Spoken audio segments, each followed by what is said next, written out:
Let's watch friend of the show, The Rise of Joe Rogan by Johnny Harris. That's right. Anything we need to know, as soon as I find out, you'll know. 1, 2, 3, 4, 5, 6, 7, 8, 9, 10. Okay. Sorry. Okay, here we go. I've wondered for a very long time how Joe Rogan, this guy who describes himself as a Professional fool, went from hosting a game show where he eats cockroaches with contestants to becoming the host of perhaps the most popular podcast on earth. And you going, no! And that's how you die. Now listen, I am not a Joe Rogan listener. Well, at least I wasn't before this story. But by now, I am. Because by now, me and my team have listened to a lot of Joe Rogan. If you didn't know whether or not people agree with you or disagree with you, I think that'd probably be better overall. I'm sorry. Is Johnny definitely not affiliated with the CIA, the World Economic Forum, or NATO Harris doing a pro Joe Rogan video? I'm going to lose my fucking mind. How many videos did this guy talk about misinformation? There's no way he's doing a pro Joe Rogan video. He's made like, first of all, he's a Vox guy, a former Vox.com guy. That's number one. Number two, he's spent an insane amount of time. Refresh. He changed the title. Wait, what? Really? Well, hey, that's right. Bro, he refreshed the title today. Earlier today, I said I was going to watch this. And he refreshed the title. Wait, what the fuck is going on? Okay, is he in here? Johnny, are you in here? Be honest. Because by now, me and my team have listened to a lot of Joe Rogan. If you didn't know whether or not people agree with you or disagree with you, I think that'd probably be better overall for people. I wanted to understand where this guy came from, what his deal is. What does he say during these like 2 to 3 hour long episodes that are listened to by millions of people? Because for better or worse, he is influencing a lot of people. So let me show you how an average Joe like Rogan can sit around getting high, talking to his friends, and somehow get millions of people to tune in. Now, I know that talking about Joe Rogan can cause some controversy. But at the end of that round, he was deep shit.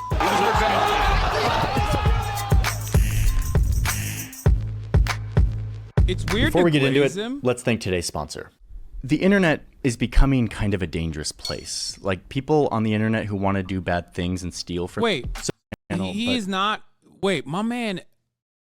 I'm so confused. This video has been up already for 6 days too, untouched. Yeah, on the 6th day, when I finally get to it, he changed the title.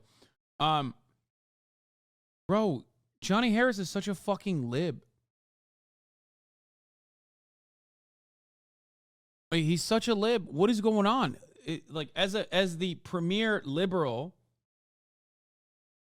like he's supposed to fucking hate Joe Rogan, right? Like, there's no way he's going to turn around and be like, this guy who is a misinformation agent is actually fucking awesome. This guy who has done so much to almost single-handedly develop the far right's prominence online is actually sick because a lot of people watch him, and here's why.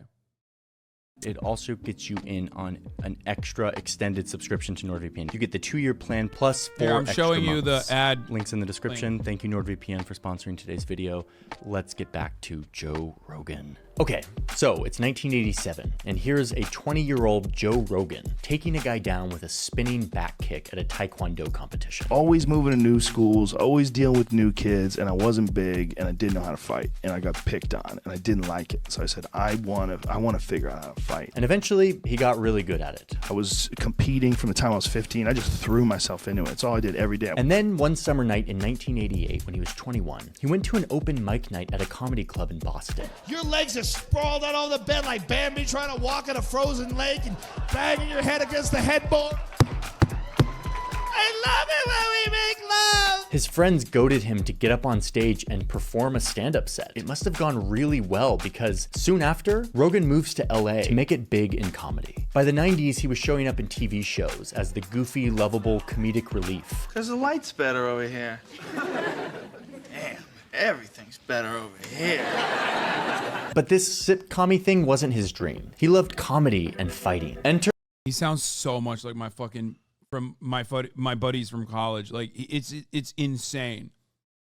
I know like 11 dudes that speak exactly, and sound exactly like that with that same exact fucking accent. Mind-boggling. UFC Ultimate Fighting Championship.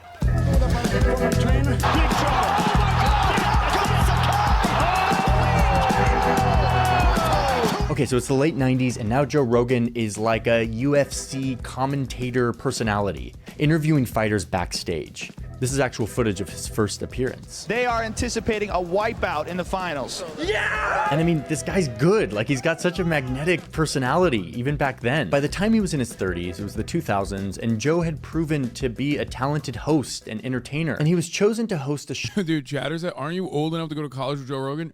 Yeah, dog, I'm 48 years old.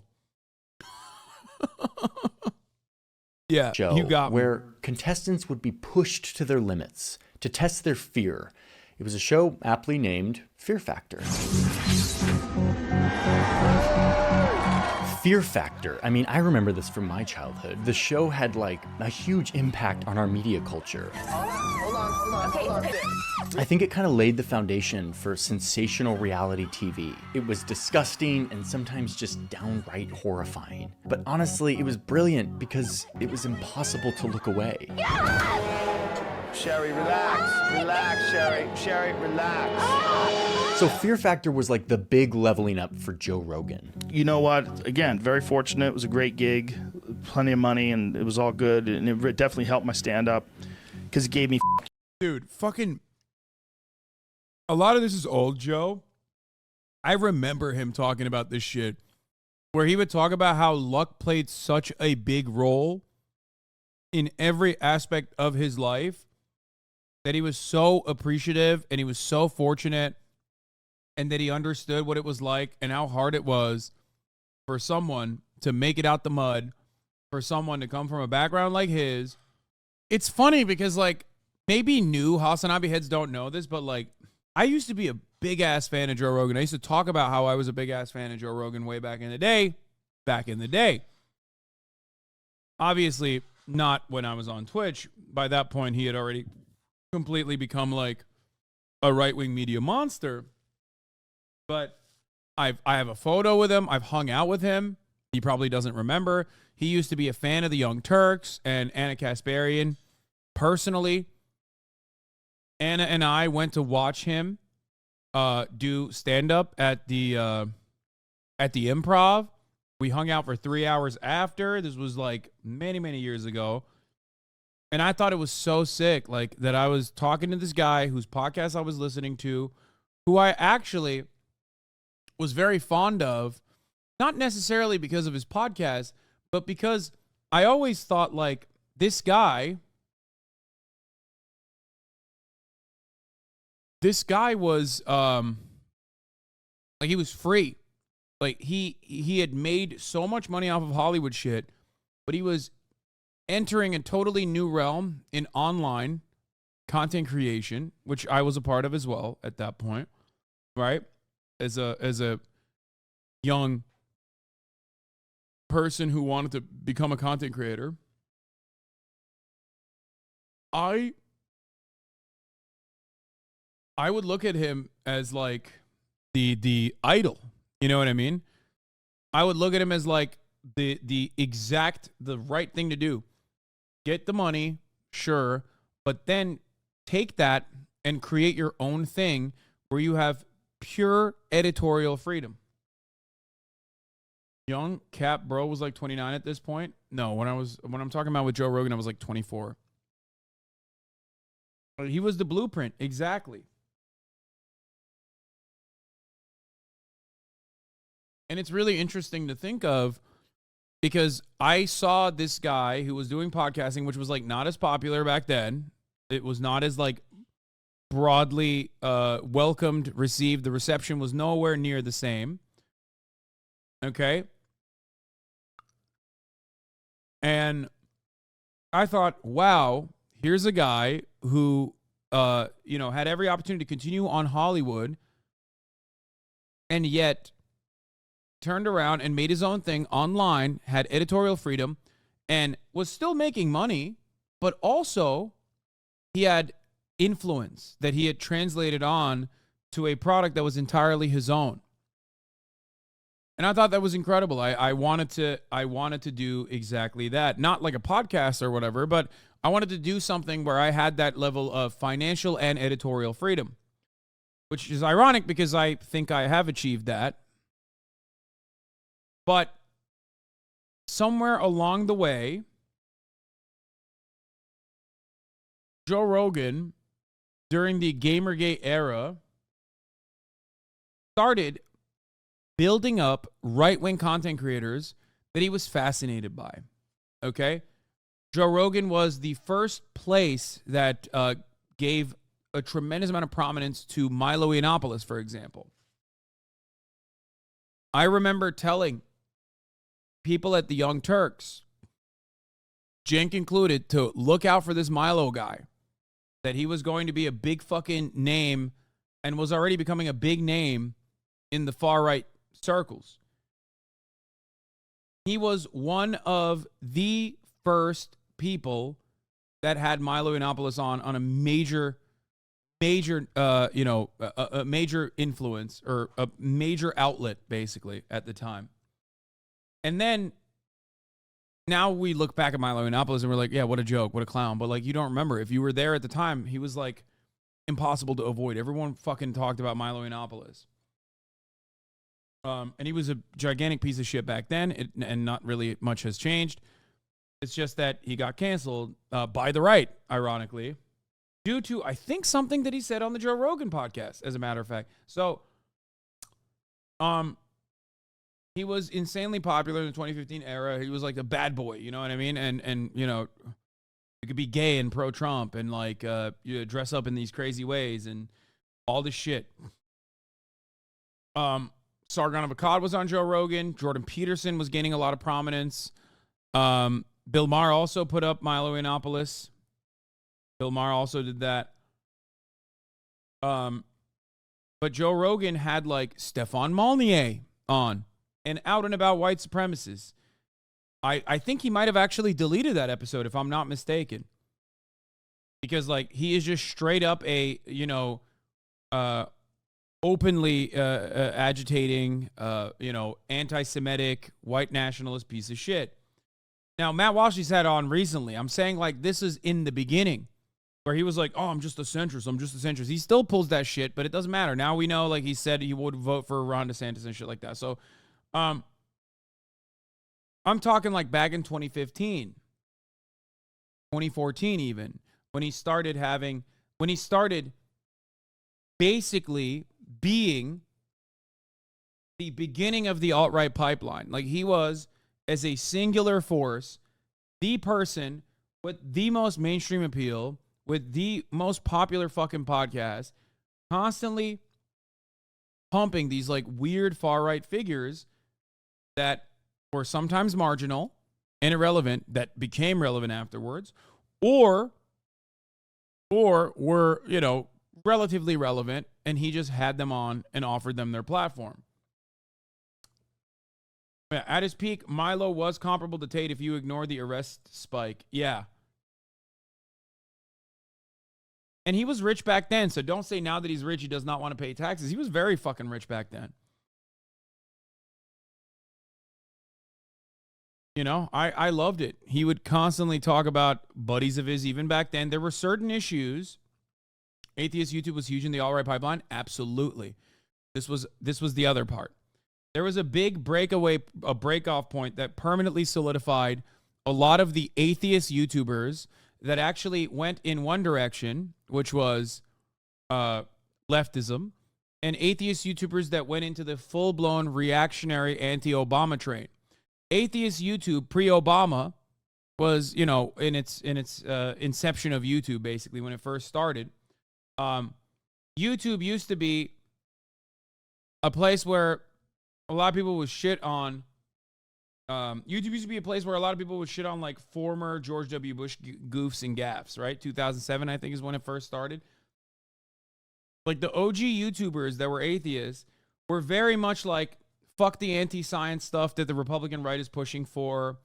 Fuck the anti-stem cell research from the Bush administration. This was after the Bush administration, but still, like they were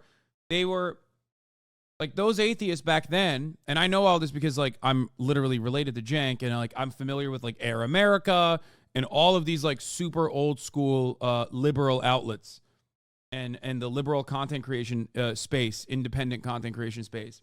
So there was a lot of that. And then atheists under the Obama administration turned around and were like, well, we're anti-everything. We're anti-religion, and we're certainly anti-Islam. But Islam seems to be a way more ever-present danger to America and the rest of the world, actually. So we're only going to talk about Islam. And they slowly but surely, through the likes of Sam Harris and others, became like gigantic Islamophobes who then would always defend their Islamophobic perspectives under the guise of rationality. Like, this is rational, this is logic, this is reason. You should be afraid of Muslims. What little did they know was that a lot of those fucking guys were basically just churning out State Department propaganda. They didn't realize it at the time, and they probably still don't realize it. Many of them actually turned around and maybe offered a little bit of restitution for that. They de-radicalized a little bit. But a lot of them at the time were straight up trying to criticize Obama from, quote unquote, the left, the atheist left, by saying Obama is a Muslim apologist. Sam Harris, Christopher Hitchens, a lot of these people either got second career revitalizations or rose to prominence at that time. Okay? One big turning point in like the online leftist spaces, like a lot of these supposedly progressive atheists became totally fucking right wing and out of control, was the Sam Harris Cenk Uygur debate. It was a 3-hour debate. It was one of the first ever like 3-hour fucking debates on a political subject matter that got that level of popularity. If people remember that, I don't know. If you might be too fucking old. If you remember that, you probably are or were a piece of shit. Let's be real. And you are not anymore, so that's great. Thank you for coming back to like sanity. But that debate for the online circles was basically the cutoff point. After that, a lot of these like atheist guys who were like fuck Islam, a lot of these Islamophobic atheist guys, the r/Reddit atheist Andes, r/atheism Andes, they became increasingly more reactionary, especially alongside Gamergate, misogynistic. Some of them adopted racist values as well. Okay? Transphobia and the like. Now, since then, even those, including Sam Harris, for example, have kind of shifted their perspective in the Trump era. A lot of those guys were like, okay, maybe we were like a little too crazy about certain things. I don't think Sam Harris has ever apologized for hating Muslims and being a psychopath, being an Islamophobic piece of shit. Sam Harris is not anti-Muslim, nor was Hitchens. Yeah, you're right, brother. He was operating on a different playing field that our ape-like Muslim brains cannot comprehend, myself included. Yeah, thank you. Some of those guys didn't make that turn back to liberalism. Is because they found it easier to sell out to the anti-Islam people, less resistance to that in the U.S., and you can get dumbass racists on board to help spread it. I was a fan of Sam Harris like in 2004, and then started to dislike him when he went only anti-Islam. Yeah. Didn't Sam Harris recently deny that George Floyd was murdered? No, I don't think he did that. Sam Harris has been like very much a unbearable fucking lib again for like the past 4 years, I think. He has distanced himself from the rest of the intellectual dark web, which was comprised of figures such as Joseph Robinette Rogan, Samuel Jebediah Harris, Ben Shapiro, Jordan Peterson, the Weinstein brothers, who are fucking irrelevant anti-vaxxer freaks now. These were all the guys that were that comprised the intellectual dark web. A famous article written by Barry Weiss, formerly of the New York Times. Dave Rubin was a part of the intellectual dark web as well. Yes. You might have noticed that none of these motherfuckers are intellectuals. Okay? So, they're all charlatans for the most part. But yeah, the Trump plus anti-vax shit made Sam Harris full-blown snap back to liberalism. I just wanted to give you guys a little bit of like history, online history, from a person who experienced it and got death threats and mass harassment campaigns from every different aspect of every dark corner of the interweb.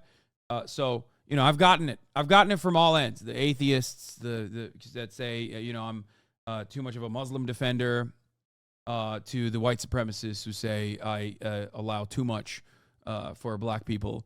Like I let black people get away with too much crime. So I've gotten through all of that. And I was far more alone back then. I do not feel as alone now. I have a wonderful community, a massive, sizable community. But back then, it certainly felt much, much lonelier. Let's continue. You money too. It gave me the ability to not worry about like having money in the bank. And by the end of the early 2000s, Joe had a lot of experience. He was an entertainer, he was a comedian, he was a host, he was an actor. He had built a hefty network of interesting people. He was charismatic and tough and funny and hardworking. All of the ingredients he needed for his next move, podcasting. On Christmas Eve 2009, Joe and one of his comedian friends recorded a 2-hour podcast. It was a sprawling conversation covering everything from conspiracy theories to game addiction to sensory deprivation. It was honestly a good omen for what this show would become. He called his podcast The Joe Rogan Experience, kind of a nod to Jimi Hendrix. Now remember, in 2009, podcasts weren't really a thing yet. You had a bunch of like sort of radio shows that were making it onto podcasts like This American Life or Planet Money, Stuff You Should Know, but this was all very new at the time. But that changed when people could stream podcasts on demand with their new little internet-connected pocket computers. Right from the beginning, Joe Rogan's show was fast, prolific, and consistent, uploading multiple times a week. And by the end of his second year on the show, he had had a bunch of big names as guests. We've done everything wrong. These were young male elephants. They're the fastest moving creatures, I think, in the wild once they get going. And chat. Podcasts abso-fucking-lutely were not a thing in 2009.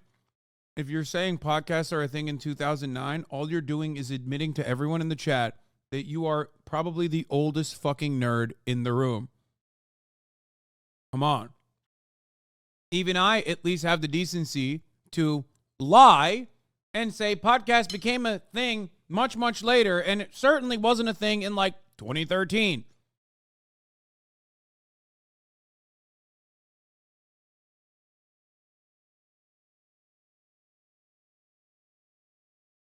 Come on now. I started listening to podcasts in around 2012, 2013. That's when I started listening to it. And it certainly, even back then, was not a thing in the public consciousness. Like, people didn't listen to podcasts with the same fucking frequency as they do now, you unbearable nerds. Yeah, WTF with Mark Maron. Old HasanAbi heads know. My original intro wasn't welcome to the HasanAbi broadcast. It was what the fuck buddies, what the fucking I would make fun of Mark Maron. That was my like super old intro on my stream.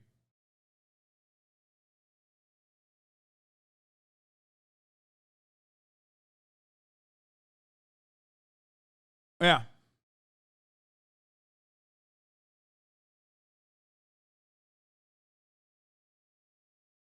they hate bright shirts, which of course we were wearing.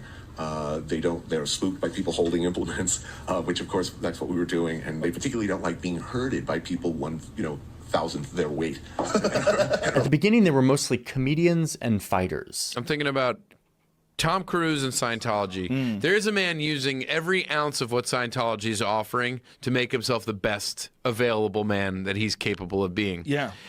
Then you've got Travolta. But soon he started to branch outside of comedians and fighters to a different genre of people. Let's call them thinkers. Workers don't have the right to engage in collective bargaining in the United States until the 1930s. That's where that whole idea of let the market decide falls apart. He would have philosophers on, and politicians, scientists, you name it. The show started to become just a grab bag of any interesting person Joe Rogan wanted to have a conversation with. Neil deGrasse Tyson.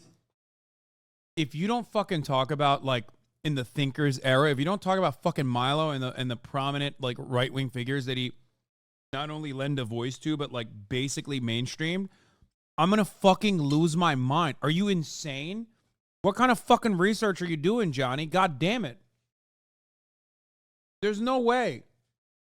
He has to. He has to talk about it. I believe Johnny Harris is going to do a better job than this. The astrophysicist appeared a few times. You get a multiverse.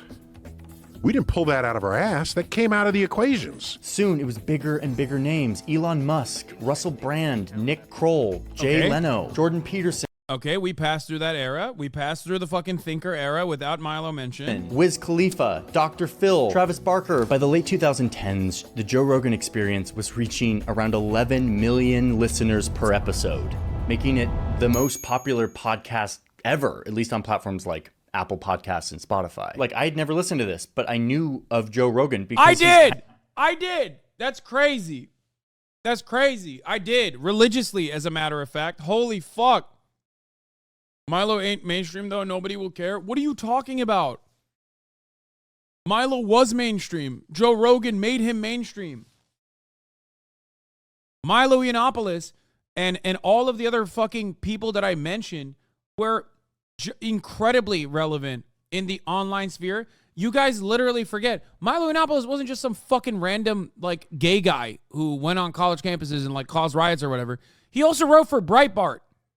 And when he was writing for Breitbart, he very clearly and deliberately factored in Nazi propaganda that he openly admitted to writing in Breitbart, a publication that blew up, was already, like, a relatively successful publication, but, like, certainly blew up after during the Trump campaign.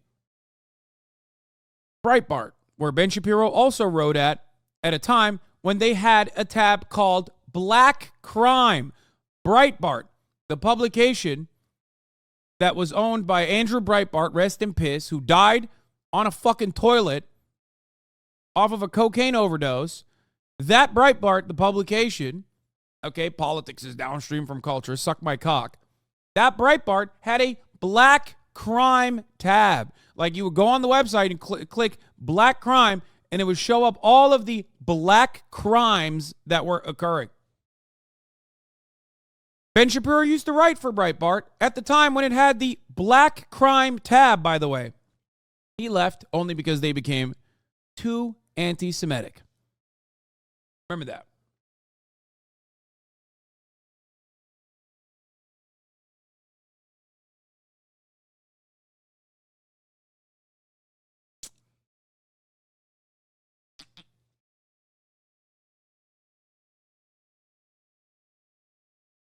There are a lot of members, even in this community, especially older members, who most likely were stuck in that alt-right pipeline due to the likes of Joe Rogan and Milo Yiannopoulos and many others that were actively and sometimes perhaps very successfully brainwashing, poisoning the minds of the youth.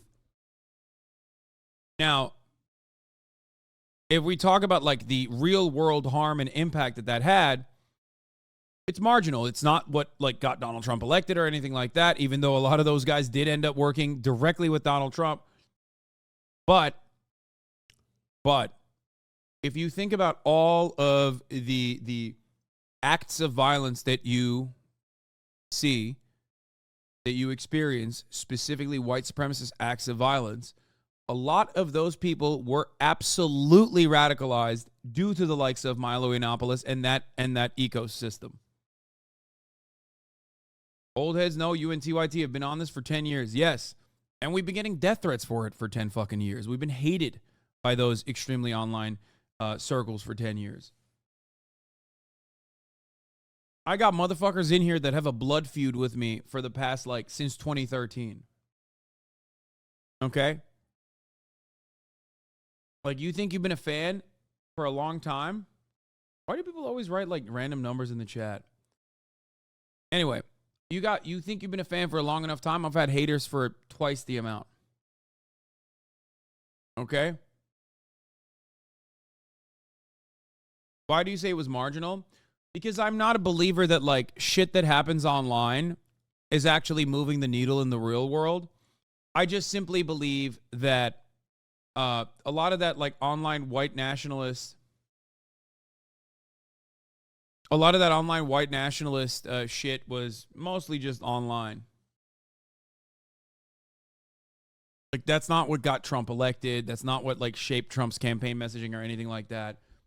White supremacy is foundational in American societal development. So, of course, for that reason, it's significantly more it's significantly more powerful than just like a couple other fucking dumbasses. I think on aggregate, online moves the needle, but not specific things like a single podcast. Yeah. Be honest, I hated your content on TYT. Being a streamer just suits your strengths much better. You probably have changed your perspective a little bit since then on issues, and you probably agree with me a lot more now on issues than you did back then. Okay? Anyway.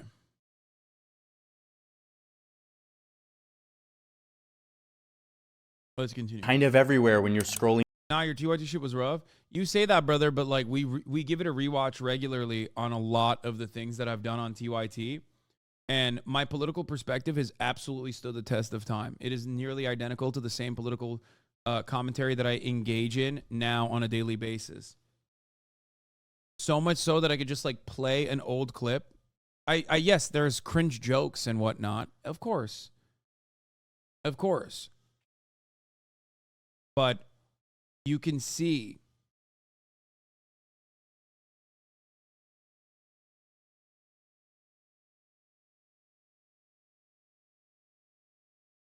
Chatter does not know that you were known as Woke Bay. Yeah, I hated that. But anyway, I wasn't talking about our ideas. It's about presentation. Yeah, okay. Not the commentary. You just aren't as good as reading off a script as you are on stream. First of all, you're absolutely wrong. I used to be really good at reading off of a script. It's just the script that I wrote was very cringe. But a lot of people hated me because they, at the time, were big into Gamergate. Like, this guy at least admits it. There are plenty of people in here that absolutely were just, like, totally captivated by Gamergate. It was a lot of dudes that looked like you, that sounded like you, that were feeding into your personal preconceived biases. It made you feel comfortable. It made you feel like you had a sense of community, a shared purpose, and that's understandable. That's what I've tried to combat my entire fucking career in online media. Okay? Dog the chatter you just banned. I just banned this cat. Why do you always do this? Do what? I thought you said it held up. Why do you always do this? It does hold up. I play my old clips all the time in the chat all the time, and it fucking absolutely holds up. Sure, there are some cringe jokes every now and then, but they absolutely hold up. The ideologies are pretty much the same. The talking points are pretty much the same. The issues are identical because none of them will ever be solved. So that's what I'm saying when I say it holds up. It stands the test of time. That's what I mean. Okay? Because it does.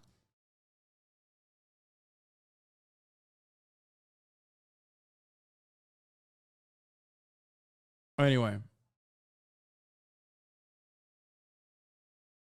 You were weak back then. Couldn't even beat the Nameless King. Yeah, thank you. I'm a Zoomer. What the fuck is Gamergate, Lamau? Polite chatter.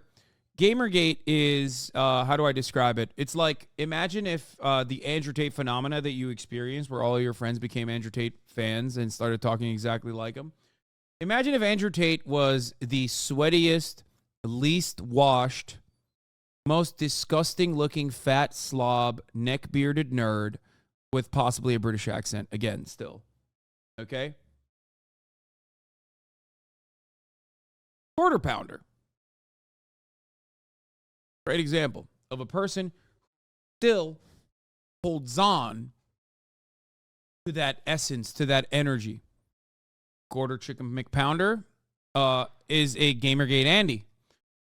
It was a movement online that was created under the guise of bringing ethics to video game journalism that actually just was about, like, really sending death threats to annoying, I'll admit that at least, or sometimes misunderstood female writers of video game news. That's it.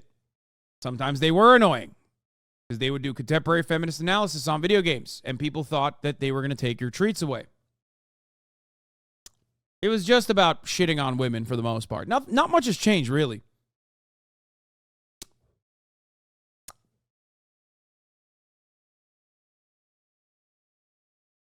Now, trans women too, obviously, but I'm saying, like, it's all the stuff. All of the stuff that you see today, but just way worse with no counter. With the only counter being, like, fucking liberal boomers on mainstream media publications trying to make sense of it or not aware of it at all.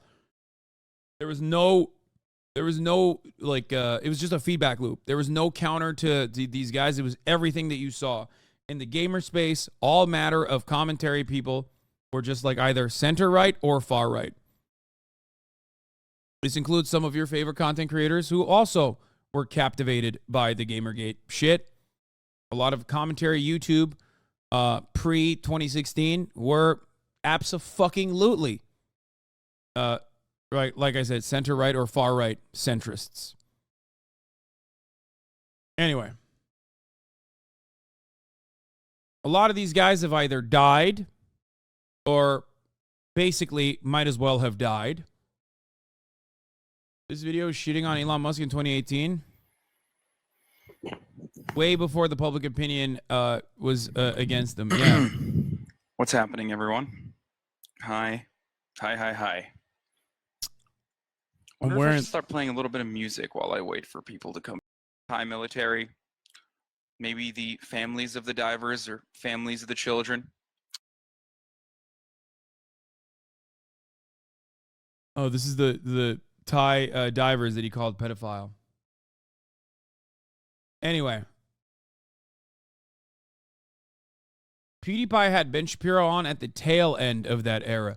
PewDiePie in 2016 was still, like, not as much as a fucking Gamergate guy. He literally became worse, like, later on. There are old PewDiePie videos that are, like, from 2016 or whatever, where he's unironically defending the Nazi Swedish rhetoric, saying it's bullshit. It's because they changed the rape law. I've talked about this when I covered PewDiePie. Also, way back in the day. I think he peaked at, like, weird Nazi shit at, like, 2018. So here's the thing. Look, ultimately, a lot of the Gamergate stuff happened because gamers are sweaty nerds who wanted to gatekeep. They were worried that women coming into their little safe space was women coming into their little safe space and making it gay and more feminine and more diverse was a threat. It would make it more mainstream. It would make it suck. I think ultimately that was the real reason why there was so much backlash to this kind of thing. Not realizing that, like, opening up gaming to a larger, broader audience was going to make it also better in many ways. Not realizing that the main problem was, but the main problem with gaming was capitalism and not necessarily progress by allowing fucking female characters to exist or women looking like women in the real world or some shit. Okay? But it was the sweatiest, most awful fucking nerds that were relentless. They loved doing 4chan edgy groiper memes. Some of those guys literally went from doing memes on 4chan to, like, actually becoming the meme, becoming, like, real fucking out and about Nazis, and many of them never grew out of it. course, remnants of that mentality still very much exist in some of the sweatiest circles. And of course, there are newer versions of that. Okay? There are newer versions of that. I very famously called it when Joe Biden became president. One of the first things I said was that this is going to create a space online where we will absolutely go back to like the pre-Trump era of online madness, just annoying culture war issues back and forth, mostly just like Gamergate related shit. No more materialism, no more talking about economic issues, just simply no more defensive posturing against like possible fascist, like a possible proto-fascist government, squashing riots or any kind of action with an overwhelming police presence. When was materialism ever on the ballot? Man, I'm talking about issues of discussion, okay? The fuck are you saying? Yeah, let's vote in dialectical materialism on the ballot. What do you mean? What the fuck are you talking about? No. Anyway. And I was right. We're back into that. We're back in the fold again. We're back to the reactionary online commentary space in many respects. It's still much less popular than it was back then. But, people desperately try to cling on to it. Anyway, let's get back to the Johnny Harris video that avoided all of that harder than a subscriber at the top of the hour avoids a 3-minute ad break. Holy shit. Because at the top of the hour, there's a 3-minute ad break. If you no longer want to see those ads, all you need to do is subscribe, which you can do for $5 or free with Twitch Prime by connecting your Amazon Prime account to your Twitch account, where you get one free Prime subscription a month. Use it on your favorite broadcaster. Hopefully that's me. Here's the 3-minute ad break now. Zoan3on, thank you for the 10 gifted subs. Through any podcast app. So then in 2020, Spotify was like, I want a piece of this, like giant popular podcast. And they bought the exclusive rights to the podcast for $200 million. Which is unbelievably insane. This was a huge deal for Joe Rogan, but also for podcasts. Let's go. Even after this big deal, the show retained its unfiltered quality. It still was Joe Rogan sitting around, chatting with mostly dudes, talking openly and unfiltered for hours. This is mind-boggling. This is like unironically journalistic malpractice. I think I put a lot of I think I placed Johnny Harris like many cuts above like the average YouTube essayist, because I think that his like research is pretty dedicated. And obviously like I know we have ideological differences on foreign policy and whatnot, but this is one aspect where I did not think Johnny Harris was going to basically lie by omission to dick ride Joseph Robinette Rogan this way. You don't know what a bear is. I've seen a bear in the wild. When you see a bear in the wild, you're like, oh, you don't give a fuck about me. Often getting progressively more high with his guest. Do people get upset at you if you do certain things? There's tobacco and marijuana in there. I'm getting text messages from friends saying, what the hell are you doing smoking weed? Okay, so my job has apparently turned into getting super deep into watching stuff that I never watched before, like North Korean films, and now Joe Rogan podcasts. Like, I've dedicated a significant amount of my time over the past several months to watching this show. And even still, I'm just scratching the surface. These episodes are long. They're like 2.5 hours on average, and there are almost 2,000 of them. We're talking thousands and thousands of hours of this stuff. Luckily for this story, I had help from our story producer, Alex, to help us listen to a lot of this stuff. I also spoke with some longtime Joe Rogan. Whatever, dog. I'm a One Piece fan, okay? Talk to me when you fucking become a One Piece enjoyer, okay? Get the fuck out of here. And listeners for some insight. And here in the office, we actually had some pretty nice heated debates about Joe Rogan.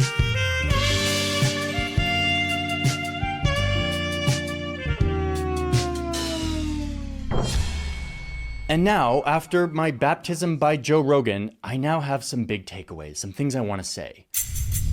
Number one, Joe hates boxes. And people love that he hates boxes. He spends a lot of time lambasting our society's need to fit people into buckets, into labels. I think this left, right paradigm is really kind of fucking foolish at this point. Bro, are you kidding me? He's just like, he's basically saying that like Joe Rogan is a dumbass, but in a nice way. Like, let me reframe that real quick. Oh, he just hates boxes. What is this fucking liberal wine mom shit, dude? What are we doing here? Oh, he just hates labels. That's why he's like that. He's a Scorpio. Like, get the fuck out of here, Johnny Harris. What the hell is going on?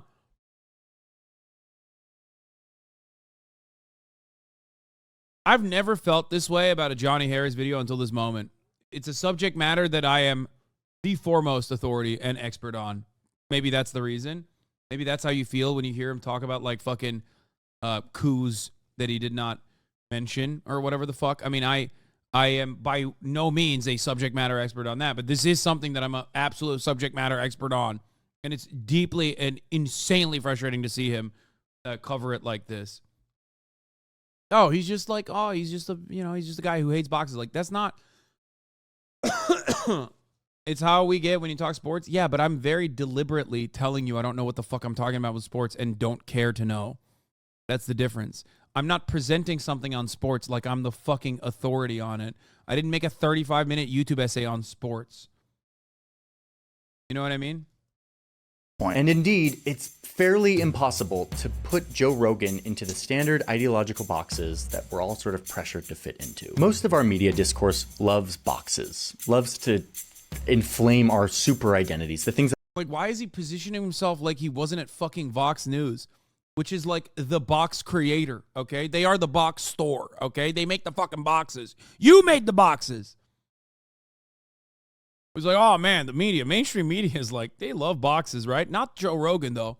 Free thinker, by the way. Get the fuck out of here. Oh my God. that we must believe in order to be a good liberal or a good conservative. What kind of opinions are okay to have because they don't interfere with anybody else's life, and it's just your philosophy and the way you look at the world, and you should be able to express that opinion and express those ideas in front of someone else who has an opposing idea, and they tell you why they disagree. And so before I listened to 1,000,000 hours of the show, I had mostly seen Joe Rogan in the context of like short little edited clips of like smackdowns showing like some egregious thing that Joe Rogan had said, that he was Oh, he was duped. Joe Rogan is an enigma. Okay? A mystery trapped inside of a riddle. Joe Rogan contains multitudes.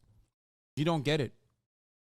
If you've seen Joe Rogan online, you've probably been clip chimped. Well, let me tell you, as someone who watched uninterrupted thousands of fucking hours of this dumb ape who I used to love and have admiration for, who I've met personally, let me tell you, okay? You're not being clip chimped, okay? What the fuck is this guy saying? Oh, dude, he contains multitudes. Like, when he's talking about ivermectin and throwing the kitchen sink, like, people are just clip chimping him. Except he did do that. Oh, when he's talking about, like, transphobia, he's just, like, he's actually just talking about, like, trans girls in sports. Like, that's a real big issue, dude. He cares about fairness in sports. It's like, dude, what are you saying?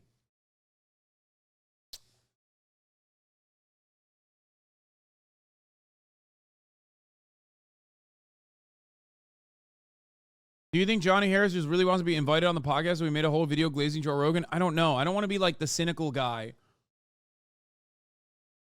I don't want to be the cynical guy who's like, oh, there's an alternative reason here as to why he's saying these things. Maybe he's just a dumbass. I don't know. We'll see. Transphobic or fatphobic or misogynistic or racist. There's a lot of these mashups out there. She's giant. Like, look at the size of her head, her formerly male head. Yeah. That's a giant woman. We walk into we walked in, dude. We walked in the door and there. He's saying Planet of the Apes in that, by the way. You know, contains multitudes, guys. Yeah. He's saying he walked into, I think it was a movie theater or something, and there was he said an area where there was only black people was like Planet of the Apes. There was no white people. There was no white people. Wow. That video is so bad it actually made me miss the N-word video. And when you watch this stuff, it's so easy to just like slot him into like, oh, he must be like some far right sort of like racist reactionary commentator. So I was surprised, honestly, when I listened to a lot of this guy. And to find out that he is actually like that, right? Bro, are you fucking stupid? Look. I've told you this before. I don't think Joe Rogan is like a psychotic anti-black racist. And people have shit on me for this, especially because I was talking about it literally in the confines of the N-word saga that he was going through again when people were canceling him for his earlier N-word takes. I don't think he is. And I'll stand by that. I've listened to the man for thousands and thousands and thousands of hours, okay? I don't think he's like an anti-black racist. He is racist, though, and sometimes can be anti-black. He's not more anti-black racist than the average, like, out and about, you know, serious centrist, apolitical Andy or whatever. He's from fucking Boston. I think he lived in New Jersey for an extended period of time. Of course, he's a white guy. All right? But overall, he's not like deliberately cutting secretly anti-black racist propaganda. Those older videos, he has apologized for. He knows that shit is bad. That's one thing. Okay? Having said that, however, to act like a lot of this stuff is clipped out of context and he contains multitudes, he offers so much more, is mind-boggling. Okay? Because with Joe Rogan, what you see is what you fucking get. Sure, he's a bit of a chameleon who changes ideologies on a whim in accordance to who he's talking to.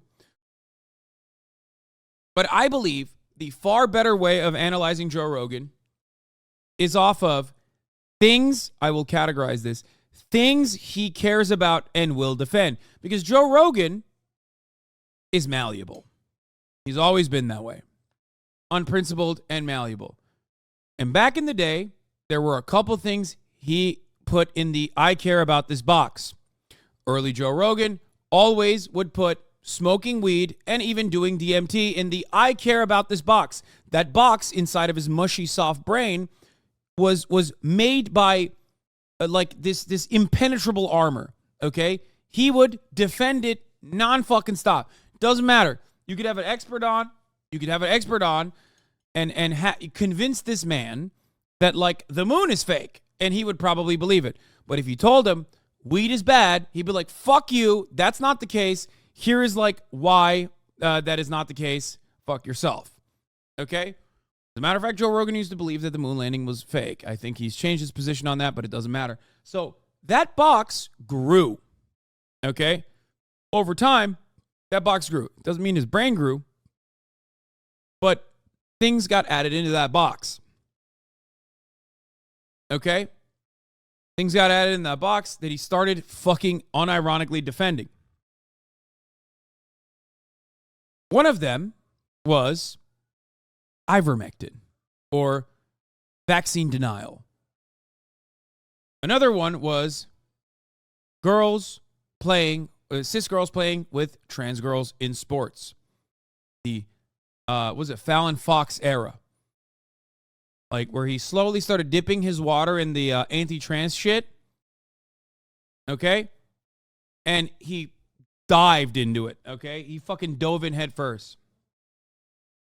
And that was literally before the Christian right unironically found out that anti-trans issues only worked really well when it was paired up with sports and fairness in sports. Joe Rogan was ahead of the game. He was a genuine figure that genuinely believed that it was unjustifiable and completely ridiculous to allow trans women to compete with cis women. Okay?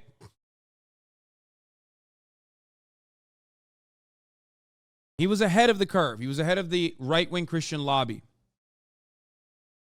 So remember that. That was the other thing that was in his box. Now that box is full of fucking right-wing bullshit. Okay? Completely. Just like cancel culture is so bad. Trans women in sports. Like back in the day, Joe Rogan was an infinitely more interesting figure because the show was interesting, because there was a multitude of different opinions. And since 2014, 2015, the show has slowly but surely became more and more and more right-wing. As people have come and gone, as the people that he used to have were like fun, interesting guys. Even the fun, interesting guys have become charlatan hawkers of pills and supplements instead of just being like a unique and interesting guy. People that sell you courses, cryptocurrency charlatans, people like that. Like he substituted the interesting guys for newer, shittier, late-stage capitalist versions of said shittier guys.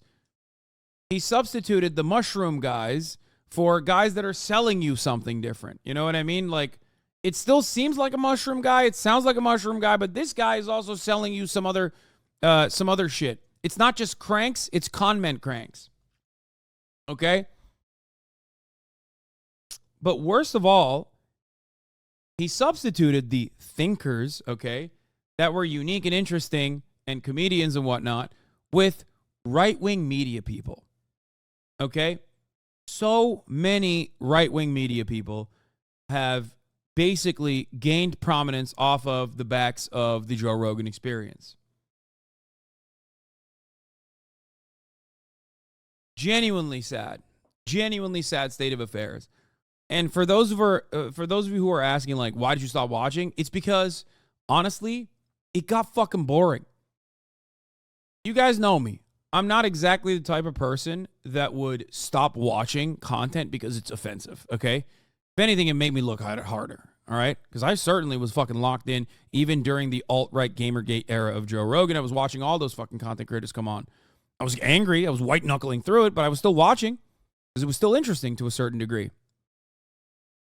Now it's just fucking boring. Now it's just an old man who's so out of touch, so rich, and he has created a circle of yes men.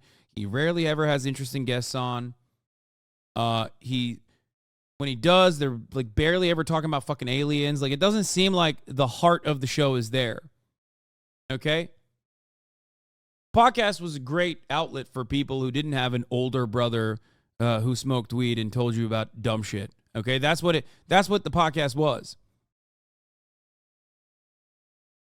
Nowadays, the conspiracy guys are fucking like too insane to even appreciate, because they're also trying to like they're so grimy. They're trying to sell you something, and you're like, come on, dude, just like be really invested in the conspiracy. That's all I care about. You know what I mean?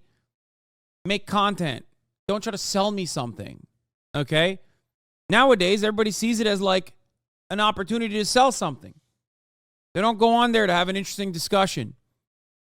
They go on there to become famous, and they know how target rich of an environment Joe Rogan's audience is, because they're all fucking apes themselves.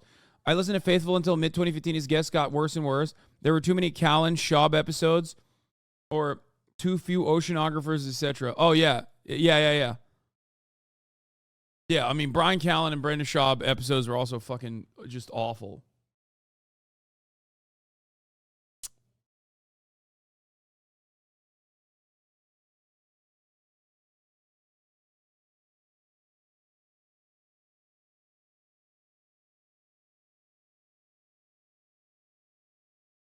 Anyway, the other day he actually had a physicist on. I looked him up and saw that he works for PragerU. That's what I mean. Like, there is no more. Every single person that Joe Rogan has on is like has like some level of fucking association with like a right-wing media outlet. Like, it's so bad. It's all of them, dude. Every single one. It sucks. I mean, guys, this guy had fucking Dave Rubin on multiple times. Get the fuck out of here. That's when you've lost the plot. Dave Rubin offers nothing. He offers nothing. He's not interesting. He's not unique. He's not funny. He's just a right-wing guy. That's it. Any right-wing guy. Okay?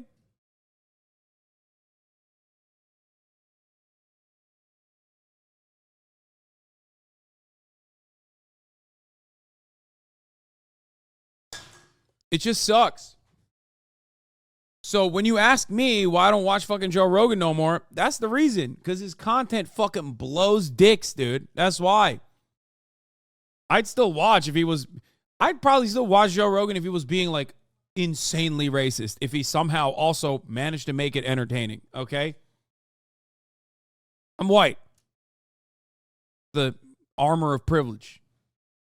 Probably frustrate me, but I could still find some kind of content out of it. You know what I mean?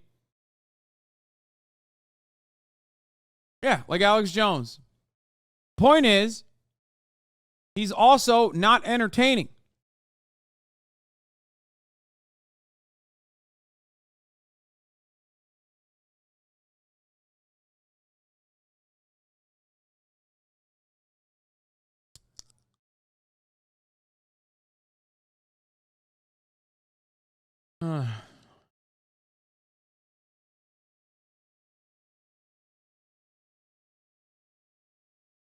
It's a similar thing that happened with Sam Harris. Harris coddled anti-Islam because of target-rich environment. Right-wingers all go on Rogan because he's dumb and so are his listeners. Easy grift. Yeah. Joe Rogan can spend 1 hour saying we got to take care of the environment, regulate more, hold corporations accountable, blah, blah, blah. And on the next episode, he's like, nah, fuck all that woke shit. Ron DeSantis 2024. Yeah. Which is why if you are Vox.com's very own Johnny motherfucking Harris, how do you make a video like this and you make it seem like Joe Rogan contains multitudes when he's literally a chameleon, and even the dumbest Brazilian jiu-jitsu guy who's been choke slammed so fucking hard that his brain no longer works the same, he might have gotten a stroke from all of his Brazilian jiu-jitsu, even that guy fucking understands that Joe Rogan is a chameleon. So how the fuck did Johnny Harris not see it? This is how you get invited on. I mean, yeah, I will never be invited on the Joe Rogan Experience. Let's be fucking real. Doesn't matter if I'm the most famous person on the planet. That is the reality. Because I do not ride his dick. Johnny Harris, on the other hand, is kind of bouncing on it right now, doing tricks on it a little bit.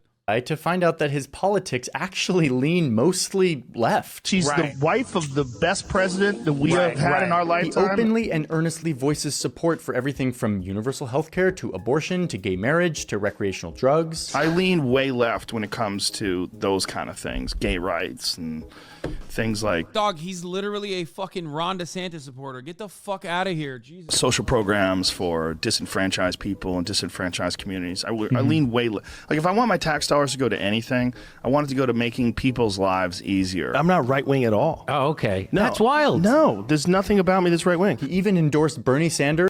Wait. You know, just two left-wing guys talking, right, Johnny? Johnny, what do you think about Jimmy Dore, Johnny? What do you think about his Ukraine takes, for example? What do you think about Jimmy Dore?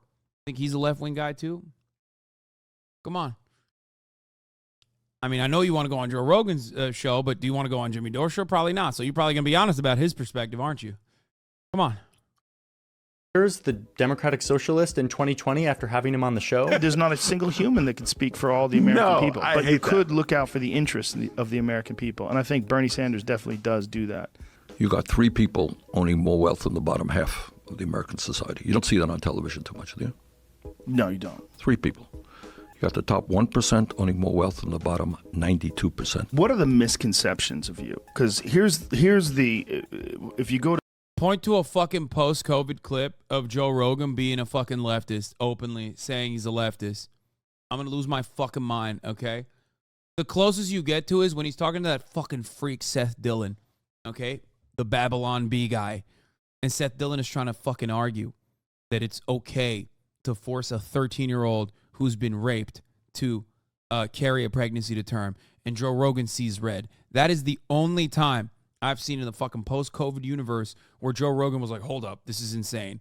No, you can't do that. You can't do that to my daughter. That's what he says. Also, doesn't matter if he says he's a leftist. Right-wingers love to say they're leftists when they're not. Tim Pool, the leftist. Exactly. This is starting to piss me the fuck off, dude. It's starting to piss me off. Oh, my God. Listen, man. Joe Rogan is not that complex, okay? It's not. He's just like the average American voter in many ways. really fucking far right on some issues, really fucking far left on others, maybe, depending on who you ask or how they're feeling in that moment. But if there's one thing that Joe Rogan is not, that is a person who has thought things through, okay? He's just like the classic fucking American voter who's like, oh, I voted for a Republican. Now I'm voting for a fucking Democrat. Oh, I don't know. That's who he is.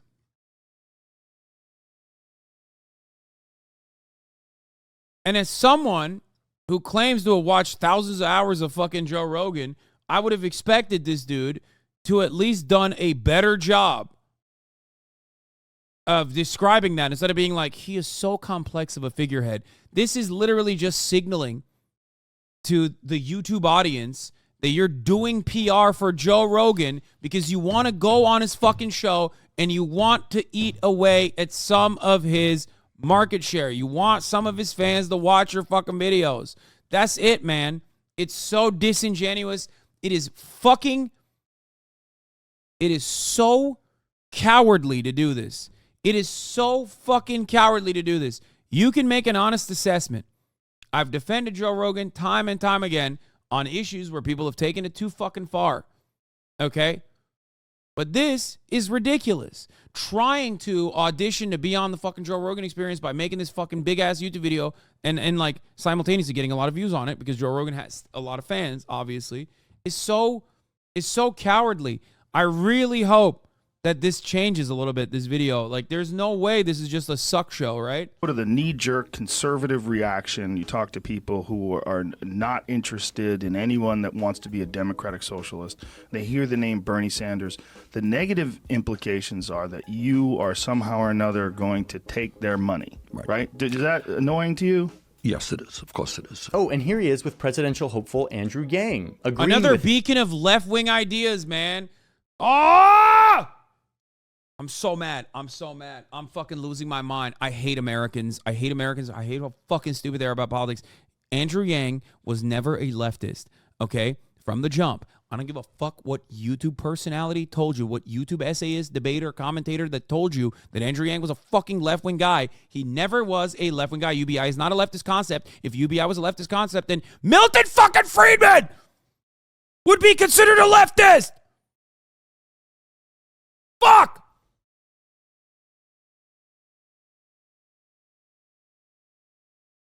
I said this literally in like whenever the fuck Andrew Yang popped out, okay? Whatever year, the first time. I said, listen, you got to be careful, okay?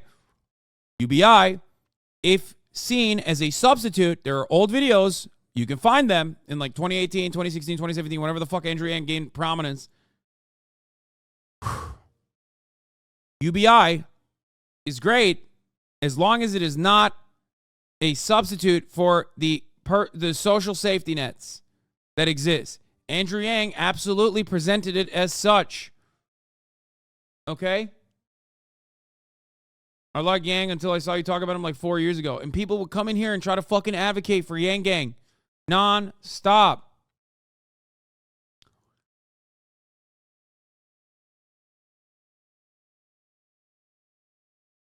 Just wait till the end. You're going to blow one. I am already blowing one. I've already fucking blown a gasket, dude. I'm getting a fucking aneurysm. Oh, he had Andrew Yang on. Such a leftist. Him on the super progressive idea of universal basic income. My initial knee-jerk reaction was, get the out of here. Like, universal basic income, just going to give people money. They're just going to be lazy. Nothing's ever going to get done. That's a terrible idea. And then I started paying attention to the rise of AI and automation and how many jobs are going to get taken away from. And then once you see the actual numbers, it's pretty staggering. But despite thinking that, he presents his ideas in this very kind of anti-woke, anti-political correctness, say whatever you want type of vibe. And this is confusing, but also very appealing. People love to listen to a guy whose views and language are all over the place. I think for a lot of people, it's like a respite from the predictable lineup of popular voices that tow a predictable list of beliefs, opinions, views, and enemies. Rogan's style is rare, and I think people like that. Which gets me to my second big takeaway. Bitch, I'm anti-woke. Get the fuck out of here, dude. That is not... Dude, there's a difference between like not caring about the aesthetic subtext or the aesthetic liberalism and hand waving that away, and even sometimes going so far as to shit on the people that come in here to do rad lib bullshit, like, oh my god, I can't believe you didn't issue a trigger warning here, and blah blah blah. Like, I've talked about the narcissism of radical liberalism so many fucking times, okay? So many times. That is a stylistic choice that can be a part of your personality, a part of your ideology, okay? Joe Rogan goes way beyond that. The idea that he is like this super progressive guy is insane. I yell at trans people from time to time in here when they're fucking chirping about some dumb shit, okay? I have trans chatters that I yell at, okay? That doesn't mean I'm fucking transphobic. There's a difference between doing that and telling, for example, trans people to not be cringe posting in the chat versus being transphobic. That's the difference. You know what I mean? There's a difference between the two. Like, oh, he doesn't care about political correctness. Like, get the fuck out of here.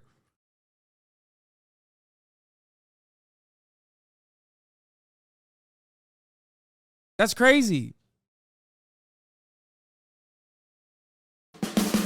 Joe Rogan sells contrarianism. That is his product. A quick reminder that Joe Rogan isn't just a guy. He is a commercial icon, a seasoned performer who performs for an audience for money. He knows what people want, and he is selling something very popular, an alternative to the endless reductionist, polarized name-calling of our current discourse. They all do the same move. They drop down and do the splits. That's what I think when I'm watching your shows too, you know? But he is more corrected to the masses than you, dude. I think the video is meaning that he reaches all the subgroups of society rather than you highly reaching libs when the main audience is leftist. Wait, what? That's crazy to me, man.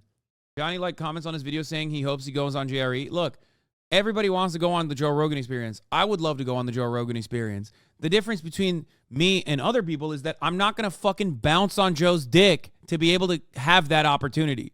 That's the main difference. Do you get it? And a lot of people know full well that Joe will not have you on if you shit on him. That's it. But Johnny Harris, on the other hand, is blowing bubbles. He's blowing bubbles on it. He's doing tricks on it. I feel like Joe Rogan has fallen off. I think there's still a part of me that is a young Joe Rogan fan that will always say, like, it doesn't matter how little his audience is. I would love to still go on the JRE, the Joe Rogan Experience. It doesn't matter. It doesn't matter, though. I'm not going to fucking, like, lie or omit the truth and act like Joe Rogan is something he's not. It's just so ridiculous. All the same stuff. But and he goes to great lengths to stake himself out as this anti-authority, anti-establishment platform where anyone can come and talk. If you're in one camp, you're supposed to have all the opinions that one camp has. Yeah. And if you do not align with all the opinions that one camp has, you find yourself cast out of the group. No woke police, no mainstream media bias, no corporate deception. Just an earnest, curious guy trying to find the truth and not really worrying too much. Yeah, anyone but Sam Cedar. You know what I mean? Anyone but Sam Cedar. Like, no, man. No. If you've ever fucking criticized Joe Rogan extensively, you're not going on it, okay? Look at Kyle Kalinske. Love Kyle. You won't see Kyle fucking doing anti-Joe Rogan commentary ever. Why? Because Kyle's on the Joe Rogan Experience. David Pakman. I don't even think David does that. Or if he has, I don't know if he's going on the Joe Rogan Experience anytime soon. You know what I mean? That's just the reality. Like, it's just, he's not going to have people on that shit on him, okay? Kyle will go on and push back every now and then, but he rarely will have people on that, oh, David does and is no longer invited? Yeah, there you go. If you I know Dave Pakman's been on, and it's actually really valuable. It's really valuable to go on Joe Rogan Experience if you're a leftist, okay? It is. But he has no time for anybody that has ever criticized them. Okay? Adam Conover pushed back. Yeah, remember when Adam Conover pushed back and then he was always invited ever again? And also when Adam Conover was on, he was on a fucking TV show and he had never talked about Joe Rogan beforehand, I don't think. What are you talking about? I'm talking about people that have already cut commentary on Joe's behavior.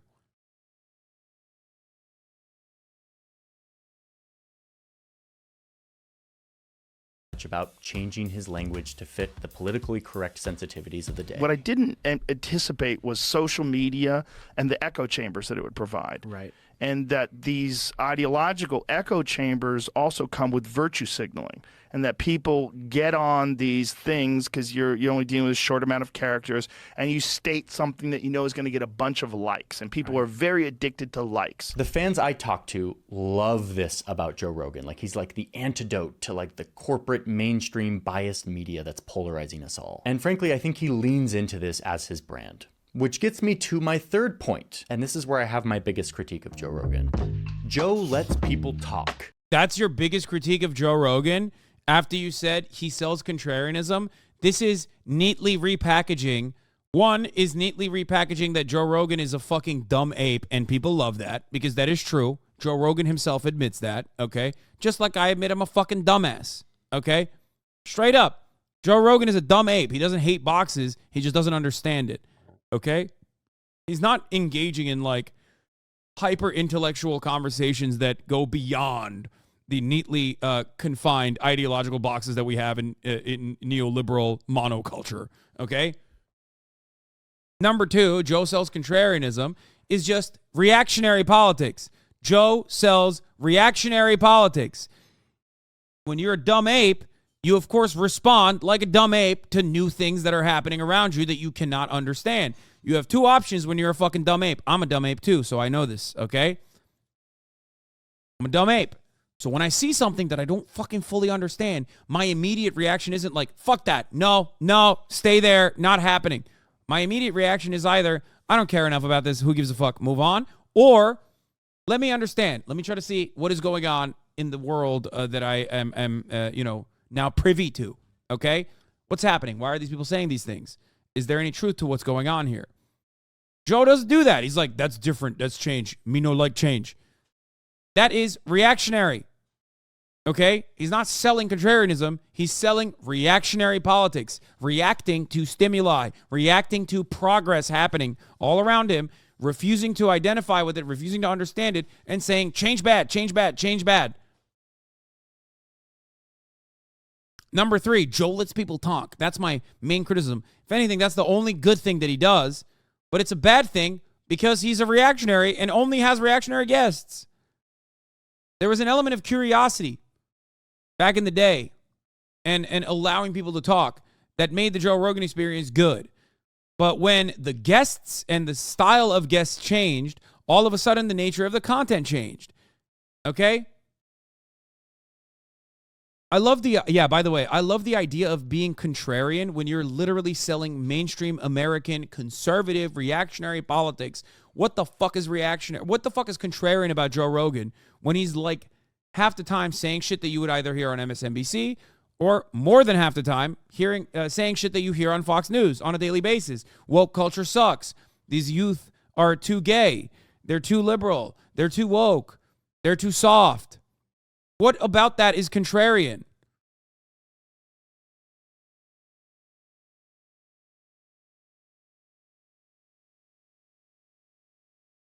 Yeah, Joe has also gotten mad at Jamie for proving him/his guests wrong, pushing misinformation.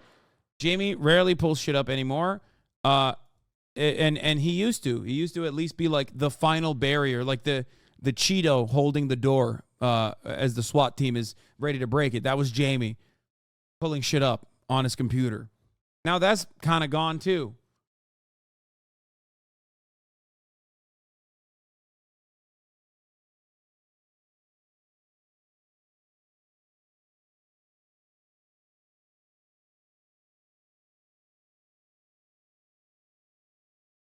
Anyway,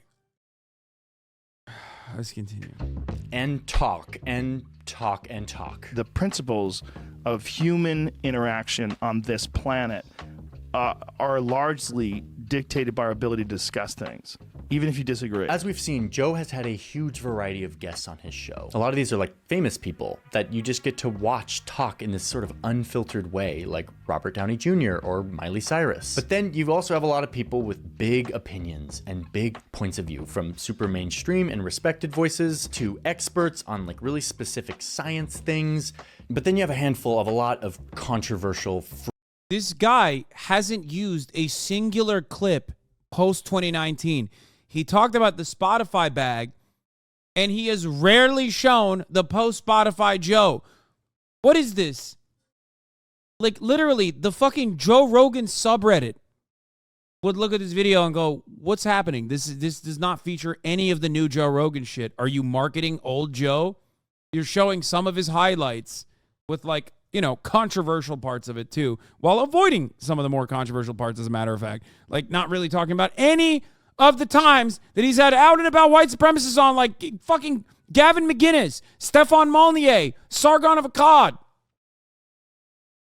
Milo Yiannopoulos. Did he have Paul Joseph Watson on? I feel like he even had that fucking freak on. So many. What is happening here? Please. Fringe characters, people who have been censored or canceled by the mainstream media. And honestly, I think Joe takes huge pride in having this spectrum of different points of view. Now, I don't know Joe Rogan, but my guess is that half of this is his personality. He seems to be a guy who loves to discuss things with people. He seems to have an open mind. But I think half of this, again, is a response to the upkeep of his brand. I think he likes the appeal of being this anti-mainstream platform. Yeah, fuck, he had Andy No on. Oh my God. Where anyone who has been canceled by the woke mob can come and get their fair shake, tell their side of the story. I mean, you don't have to agree on everything in order. Yeah, here's a guy who's been canceled by the woke mob. Get the fuck out of here, man. Or to have a common sense of the important values that unify the country, or should. Yeah. And here comes my big critique. I think there's a fallacy tucked into all of this. When Joe has these people on, it almost feels like he's giving them a chance to tell their side of the story. Like they don't have a place to tell their side, and they've been unfairly censored. But I think this is flawed thinking. Not everyone who has a point of view and who is famous has ideas worth hearing or debating in our society. I really believe that. There are people who've gotten famous simply because they've... This is literally the most liberal ass way to criticize Joe Rogan. I am going to Sudoku. Oh my fucking Lord. Oh my God. Dog. The problem isn't he's offering a platform to these people. The problem is he's not capable of pushback. Okay?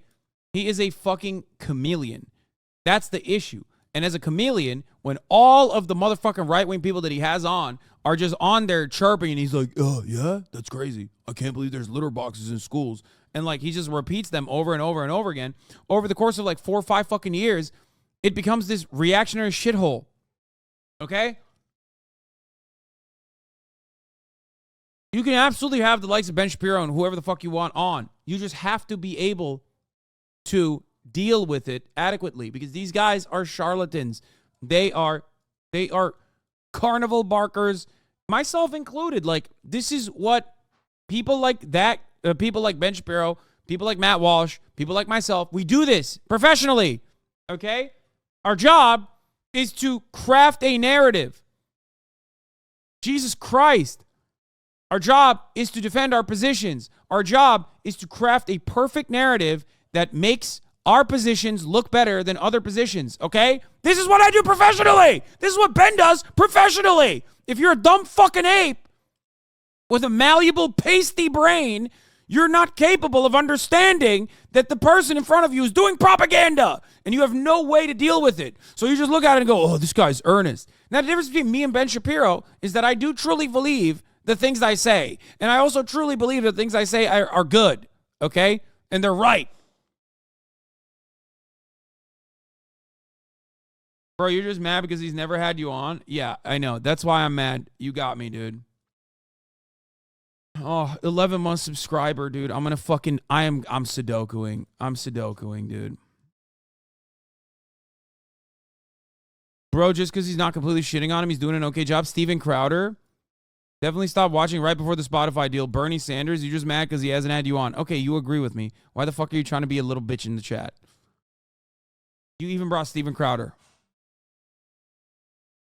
Dumbass. Can't stop himself from baiting. They've made a career off of being loud and mean, and human nature loves that for some reason. The Senate voted to kill babies. Like, here's a show with Gavin McInnes. I started this gang called the Proud Boys. And The Proud Boys? The Proud Boys. What's Proud Boys about? A far-right extremist group that promotes white supremacy ideology and proudly promotes violence against groups they don't agree with. 4 members of the Proud Boys, that far-right extremist organization, well, they've been found guilty of seditious conspiracy for their roles in the January 6th attack on the Capitol. Hasan apologized to Joni. Suck my dick, dude. Oh man, he had one criticism in 18 minutes. Like, here he is fondly remembering the time after fucking glazing him. Like, he's like, oh my God, the Proud Boys did January 6th and Joe Rogan had Gavin McInnes on. Oh, no, man. He's not cooking in this shit. I thought he was.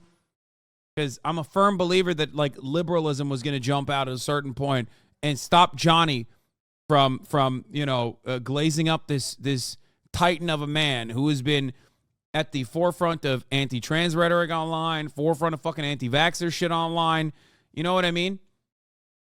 Joe Rogan has had on every fucking prominent anti-vaxxer, anti-science kook and crank that has a website from 1994 that's still selling colloidal silver supplements on the entire planet. Okay? He hasn't stopped doing that. And now Emmy Award recipient Johnny Harris is over here being like, all that stuff. He's just, you know, he's a curious guy. He contains multitudes. He's not, you can't put him in a box. Time his group violently attacked people who were protesting Milo Yiannopoulos at Berkeley. He goes, I started feeling bad after a while. Because I could tell these kids had never been in a fight. And I was just mowing through them. I mean, I don't know. Like, having a guy on your show. Like, that's his biggest criticism, is that Joe Rogan just lets people like this talk too much because he's curious.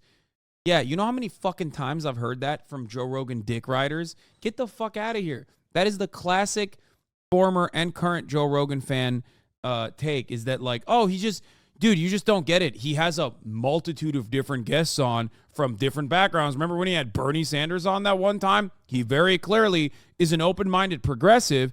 He's just a curious guy. But like, yeah, maybe sometimes he's just letting people speak too much. That's not criticism. Okay? That's not fucking criticism. That's ridiculous.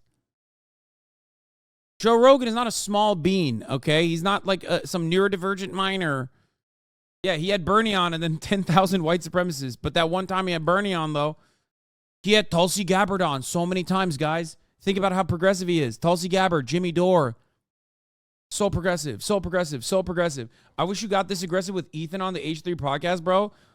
Do you think that I would have this level of contention with my fucking podcast co-host? You think I haven't made the mental calculations before I started working with Ethan on whether or not he was like Joe Rogan? Are you making a comparison to Ethan Klein, modern day contemporary Ethan Klein, as Joe Rogan? He pushes you around sometimes, in my opinion. Shut the fuck up. Suck my dick, you fucking neurodivergent losers who only want fucking debate. Jesus Christ.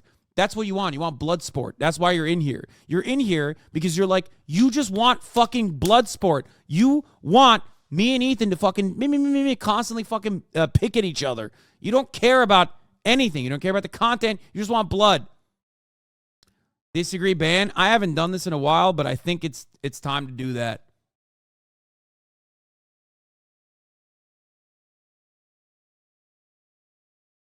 Are you fucking stupid? You think I would have a podcast with a co-host that has Joe Rogan brain rot right now? What are you, fucking insane?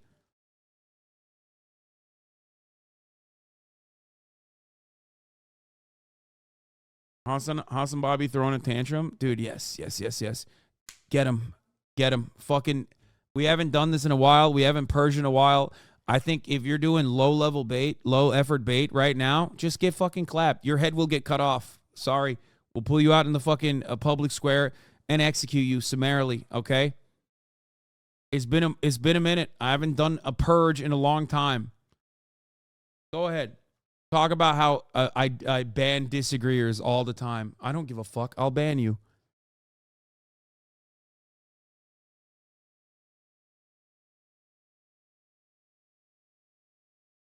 Just remember that you are a gigantic fucking loser if you think being banned in this chat for annoying me and being a nuisance is actually indicative of like your free speech being taken away from you. You can take that to the bank. You can take that to the subreddits. You can fucking cry about it and be like, Hasan, he hates criticism. He hates it. He's so thin-skinned. You can cry about it all you want. It'll make you feel better if you want. Ultimately, you are a weak, insecure baby. If that is your, like, if that's what you think you were put on this earth for. You know what I mean? And there are plenty of others like you.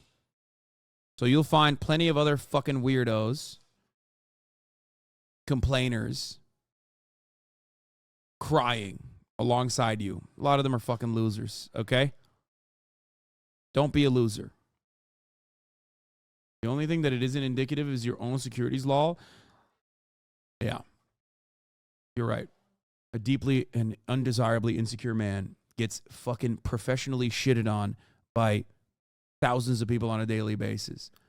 Brother, when I pull a chatter up here and a couple chatters at you, you literally lose your shit. You wet your diapers, okay? The fuck do you mean? This is what I do for a living.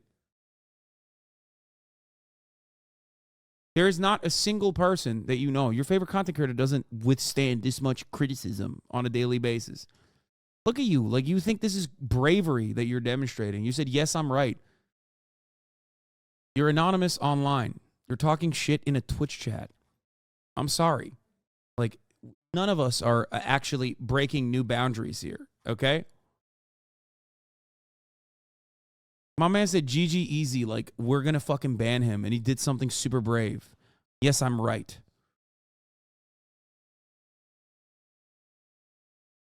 I feel like that would be up his alley. Bellingcat. I think OSINT reporting from Bellingcat is something to dig through on this stream. Value of vetting your sources is paramount right now. Ukraine Andy, I know what community this guy's coming from, okay?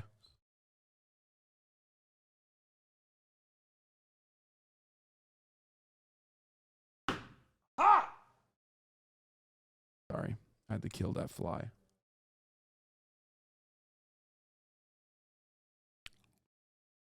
Yes, I'm right. GG easy. You're right. But is Johnny right or no? I actually lost because of the gray names. No, man. Johnny Harris is fucking dick riding Joe Rogan into oblivion. And many of the people that are in this chat right now that are trying to get a rise out of me 100% agree with that. But they just like forgot that for a second because they want to fucking get a rise out of me so they can go to their subreddit and be like, look how much I pissed off Hasan and I got banned, because they think that that is like a marker of success. Like, you're going to get your fucking flowers for doing that. You're a loser if you do that. Please. It's not healthy for you. I promise. He's done 19 minutes of glaze up on Joe Rogan. Many of those, ironically, many of those communities that are that would run to be like, look how Hasan bans interlocutors for making good opinions known or whatever. Okay, would also agree with me on this shit. He's like constantly fucking anti-science, Joe Rogan. I mean, okay.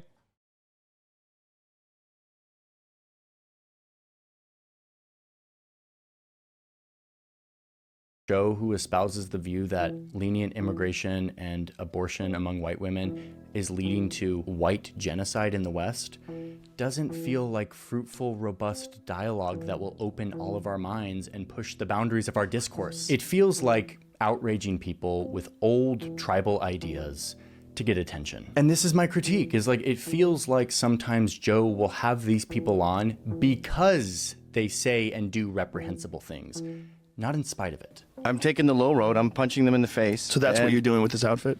Yes. They think they can ruin his work because he jerked off in front of some people. You know, I'm not going to bow down before them and say you were right, and they want me to. But they weren't right. I'm right. I wrote it. Again, his brand is the anti-establishment place where you won't get censored by the woke police. But listen, Joe is absolutely right. Being able to say things, no matter how much I disagree with them, is a vital right. It is an unnatural and precarious thing. People should be able to speak, and we must protect that. I believe that. And Joe should absolutely legally be allowed to give his giant megaphone to whoever he wants. But that doesn't mean I'm not gonna critique it. Because listen, having this open-minded, likable guy who's very good at entertaining us, give his... Yeah, dude, he's right. Dude, it's just... People are just mad at Joe Rogan for giving a megaphone, dude. Just express yourself. This is literally liberalism's major issue. Like, this unironically is how... This is the reason why many leftists say cut a liberal and a fascist bleeds, because it's the idea of it's so simple to infiltrate liberal circles with civility and aesthetics while simultaneously promoting really, really fucking violent ideologies. Okay, it's like, oh, I'm just gonna critique it. Well, critique it. You haven't critiqued it. If Joe Rogan is a chameleon who changes shapes and ideologies with every single fucking person that he has on, well, then look to his fucking ideology of his guests. Whenever he has a political guest on, it's almost always right-wing to far right, including literal out and about Nazis, man. Come on. This is so stupid. It's like, oh man, he's just like a little, he's just a curious guy. He's a little guy. He doesn't know what he's doing. Like, this is a more liberal version of like Joe Rogan dick riding.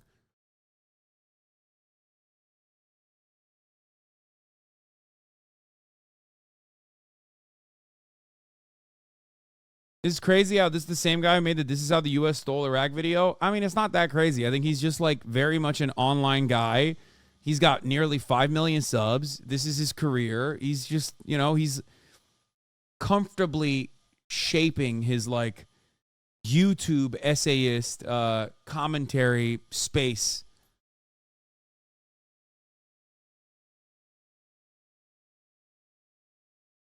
You know, that's what he's doing. No, he's not an online guy. He'd only ever watched clips of Joe Rogan before this video. No, I'm saying he's an online content creator who recognizes that he's an online content creator. And if you want to be a online content creator, especially on YouTube, who's doing commentary and these like convoluted essays, then you got to be a centrist, okay? This is centrism juice, that dumb bitch juice that people drink. He's just farming, dude. Yeah, 100%. Farm is open.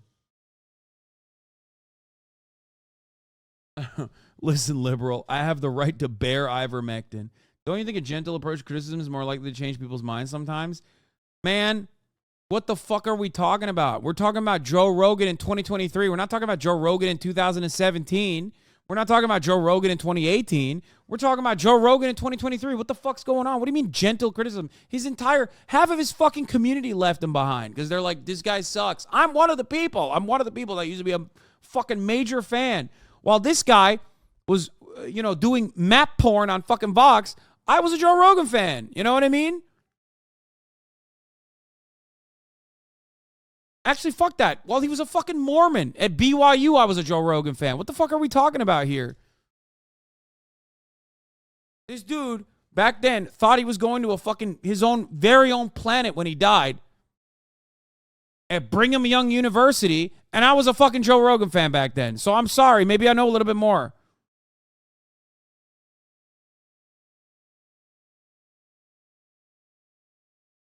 Megaphone to other dudes who promote violence, who tear down science, who invent fake facts and talk about them like they're real. It doesn't promote curiosity. It normalizes lying. It validates factlessness, which is something that, if you haven't heard, we already have a problem with. We're already battling that. Nuclear bombs actually don't exist. That they never actually figured it out, but they realized that the threat of nuclear bombs. I used to pull this up every time I talked about Joe Rogan because there were so many unimaginable Joe Rogan dick riders who would come in here and be like, dude, you're just a fucking idiot. You don't understand Joe. Joe's not like that, blah, blah, blah. And I would pull this up. We don't get that as much anymore. Okay? Where was this at? This is at the Improv, man.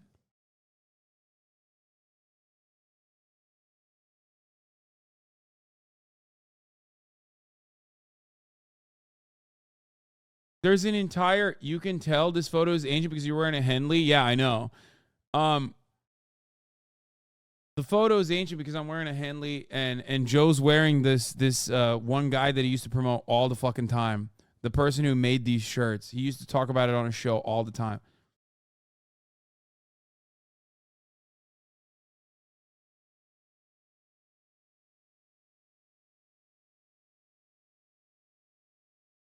Is it still your top 10 coolest moments? Fuck no. Is good enough. But Eddie, you can see the bombs. The atom bombs? But how do you know by seeing them that they're Did real? you, and this feeling really hit me when I was listening to the episode with Alex Jones.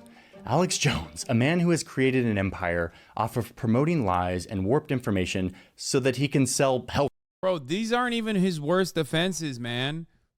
Like Alex Jones is really fucked up, especially after the defamation suit. He had him on and he revitalized his career. But like his worst offenses are more insidious. Like his worst moments are trapped inside of a random clip where he's talking to someone and immediately goes on a tangent about trans people. Like those are his worst moments. His worst moments are when he's like he's so fucking high off the sauce of reactionary politics that he's just like, he's just gone overboard and he's talking about like litter boxes in schools and shit. This essayist is trying to reduce all of Joe's faults to his guests. Exactly. That's not the whole problem. The problem with his guests is, you know, he's booking these guys with an ideological purpose. Okay? That's the issue with the guests.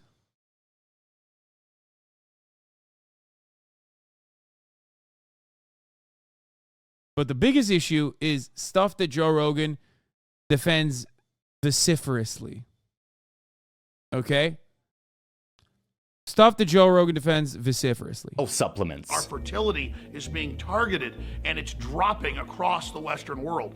Ladies and gentlemen, Anthroplex is the newest edition at InfoWarsLife.com. A man who was recently ordered to pay $1.5 billion in damages to the families of the Sandy Hook shooting victims for spreading lies about the shooting being a hoax. And yet here he is on the Joe Rogan Experience getting a chance to tell his side of the story. When I started getting accused 4 years ago, a couple years into it, when I said, no, I think it happened, then people that I had interviewed and things started saying, he's involved, he's one of them. Because you are now saying that it happened, they thought that you'd been compromised. Yes, and then I was realizing, this is how it works. A certain percentage of people are schizophrenic. Exactly. And then they just think everything's a conspiracy. Now listen, I'm going to tell you the truth right now and admit something, which is that when I watched this, I actually had a moment where I was like, oh my God, like here's Alex Jones in this like very calm environment. He's not like yelling like he does on InfoWars. My heart's big. It's got hot blood going through it fast. I like to eat. I like to have children. And I literally thought like, wait, is Alex Jones like, was he wrongfully accused or was this overly exaggerated? Was this like a witch hunt to censor this guy because he's like kind of has far right views? Because this felt like a proper moment for Jones to tell his side of the story. What? I began to realize, because I was on the receiving end of people pulling up in white vans with guns at my office saying, I know you put a microchip in my head and I'm going to kill you. So I came out and I said, listen, I never sent anybody to the houses, but I... Dude, no fucking way. Dude. Yeah, no, this has got to be because he's a Mormon, right? Like, this is some former Mormon shit. Like, what's the study that shows that, like, former Mormons are way more susceptible to multi-level marketing schemes? Because, like, a part of their brains have been rewired in a dramatic capacity that, like, is really hard to develop. There ain't no fucking way. No, what is... I'm pausing too early. I'm pausing too early. No shot. He's going to explain his take. There's no shot. Context. People have a right to question, but I'm sorry for the families, and I'm sorry for your hurt, and I get it, and I've experienced crazy people now, big time, just like you have. Please stop saying that I'm saying it didn't happen. And he nearly persuaded me. But wait, no. Then I remembered that my full-time job is to do journalism. No one died in 2012 in Sandy Hook. And luckily, I sit around and fact-check things all day. And I researched it. And I reminded myself that There's actually not a ton of nuance here. The facts. Alex Jones repeatedly claimed that the Sandy Hook shooting... Okay, he didn't go that far. Okay, holy shit. Yeah, journalism. Thank you for doing a lot of journalism on this one, by the way. That was great. So much journalism has happened here. He's hearing Joe have polite conversations and is immediately convinced. Yeah, brother, that's the point, okay? I think that basically gives the game away for why he is behaving this way. Because Joe Rogan has a lot of the aesthetics of free speech and civility that you need to have to be able to exist in polite society. Okay? I don't think that Alex Jones is some like nefarious, hyper far right, like ideologically driven fascist that is too cowardly to say these things on his own and like tricks people into brainwashing them by having right-wing people on. Okay? I don't think that that's the case. I think that Joe Rogan is a dumbass. Okay? He is objectively not very smart. He knows it. He's very talented. He's very successful as a media guy. But he's not very smart when it comes to, I guess, being well-read or exercising. Oh, did I say Alex Jones? I was talking about Joe Rogan when I was talking about civility, liberalism, the aesthetics of civility, and like, having debates for the sake of having a debate. Not Alex Jones. Alex Jones is an awesome entertainer. I love him. He's done nothing wrong, okay? Sandy Hook was a conspiracy. So, anyway, but Joe Rogan. Back to Joe Rogan.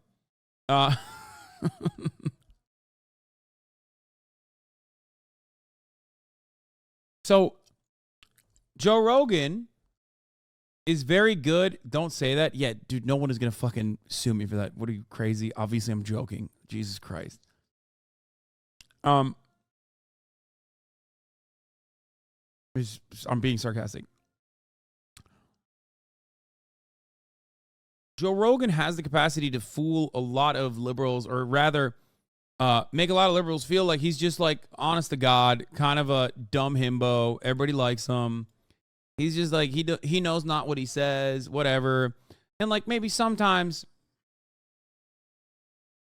he, goes a little overboard with some of his guests, like every now and then, but he has a multitude of different ideologies that is well represented on his show, blah, blah, blah. And it's like, that's not the case. Like, he definitely does have an ideological perspective. His show is ideologically driven.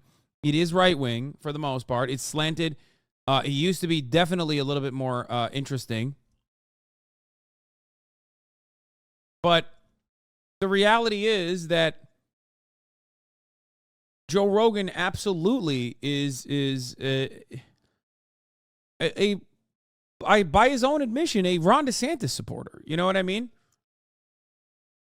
Yeah, he went from liberal with like interesting opinions, some very progressive positions, to a center-right guy to far-right, and he's somewhere in between like the center-right, far-right, okay? That's where Joe Rogan is. And that's who his guests are.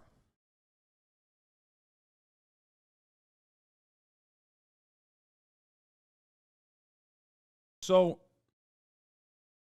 the idea that like he knows not what he's doing, or the biggest problem is that like he can sometimes let people speak too much, is really silly. He is susceptible to propaganda just like anyone else is, just like I am, just like you are.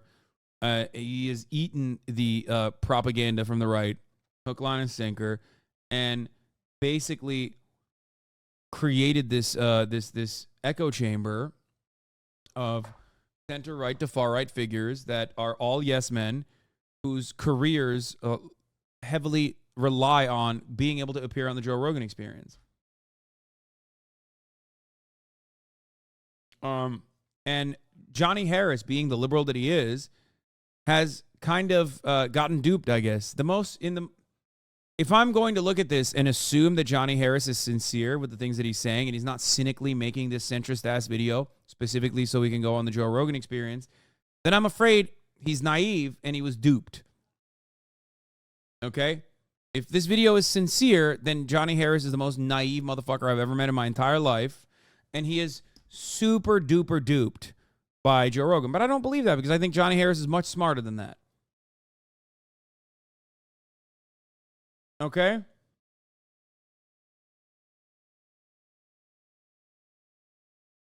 His guests are just people who personally he agrees with. He just can't outright say it. Yeah, pretty much.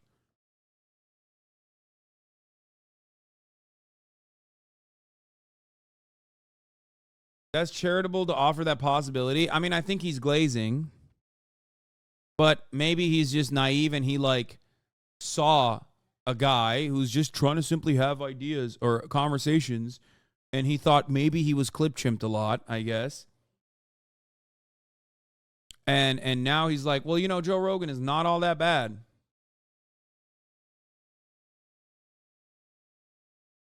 I genuinely don't know, though. I'm shocked. Johnny Harris cares more about telling a story than doing right sometimes. Examples of the coup video and the China video. Dude even admits to it. He will just do shit to fit a story.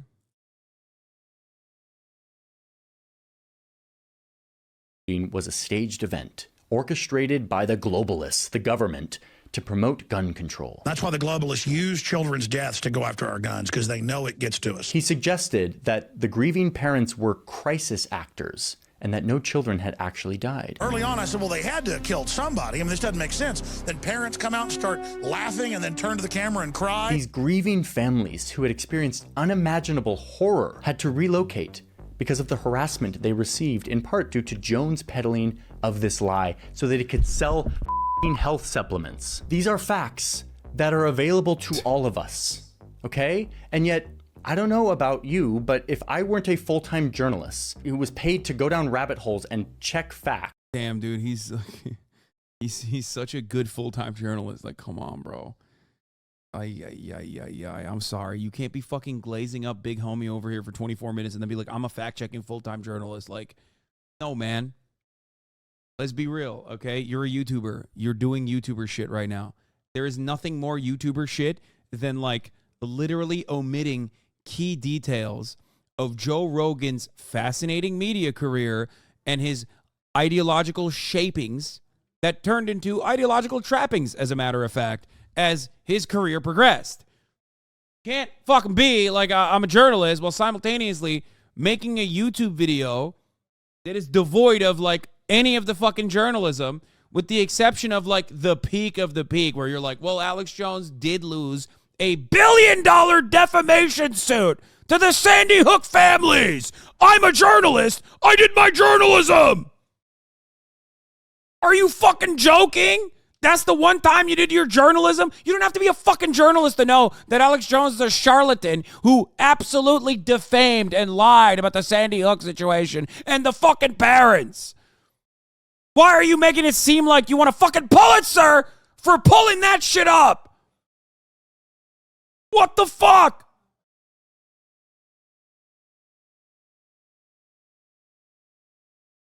Guys, I had a revelation. Alex Jones lost a defamation suit. I'm a journalist. That's why I know this. You are not. You dumb simpleton. You are not a journalist, so you don't know. You dumb simpletons at home. You don't know this. I'm a journalist, though. I'll tell you. You know, I pulled it up. I pulled that shit up as a journalist and figured out that Alex Jones was lying about what he said on the Joe Rogan Experience. But he almost got me there. He almost got me. But thank God there was a massively popular defamation suit that was historic, record-breaking awards were given as a consequence of Alex Jones's defamation and lies about Sandy Hook. Thank God for being thank God for Johnny being a journalist, dude. He pulled that shit up.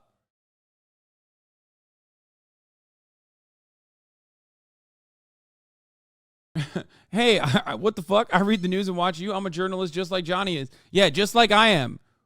Everyone in the chat and myself, we're all journalists here because we knew that Alex Jones did engaged in defamation. You know what I mean?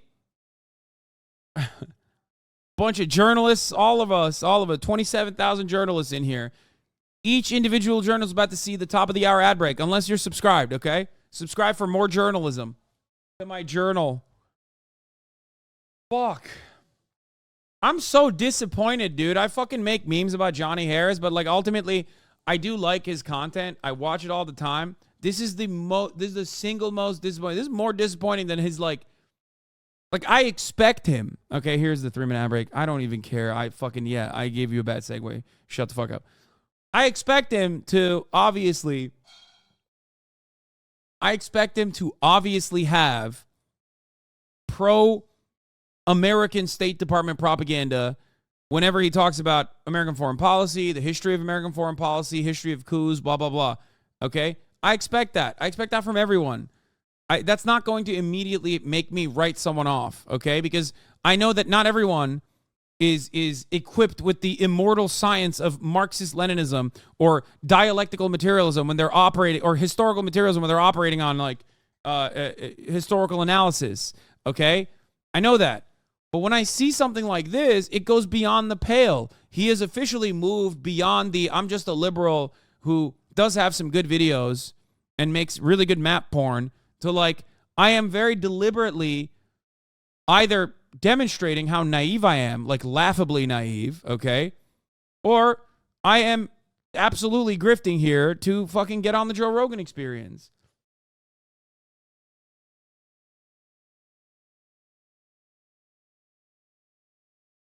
You've been talking like an hour straight. Do you just click off the stream at the end of the night and scream into your silent room, Lamau? No, I'm not. I don't. Yeah. Joe Rogan is just an open-minded guy, bro. Come on, just an open-minded guy. He's just hanging out with the governor. What do you mean? The same height as the governor, by the way. Fucking manlit.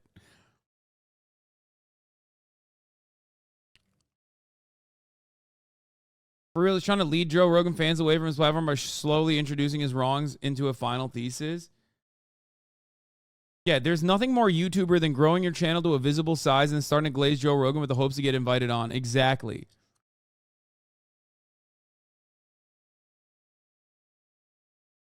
I gave my friend a beer. I am now a bartender.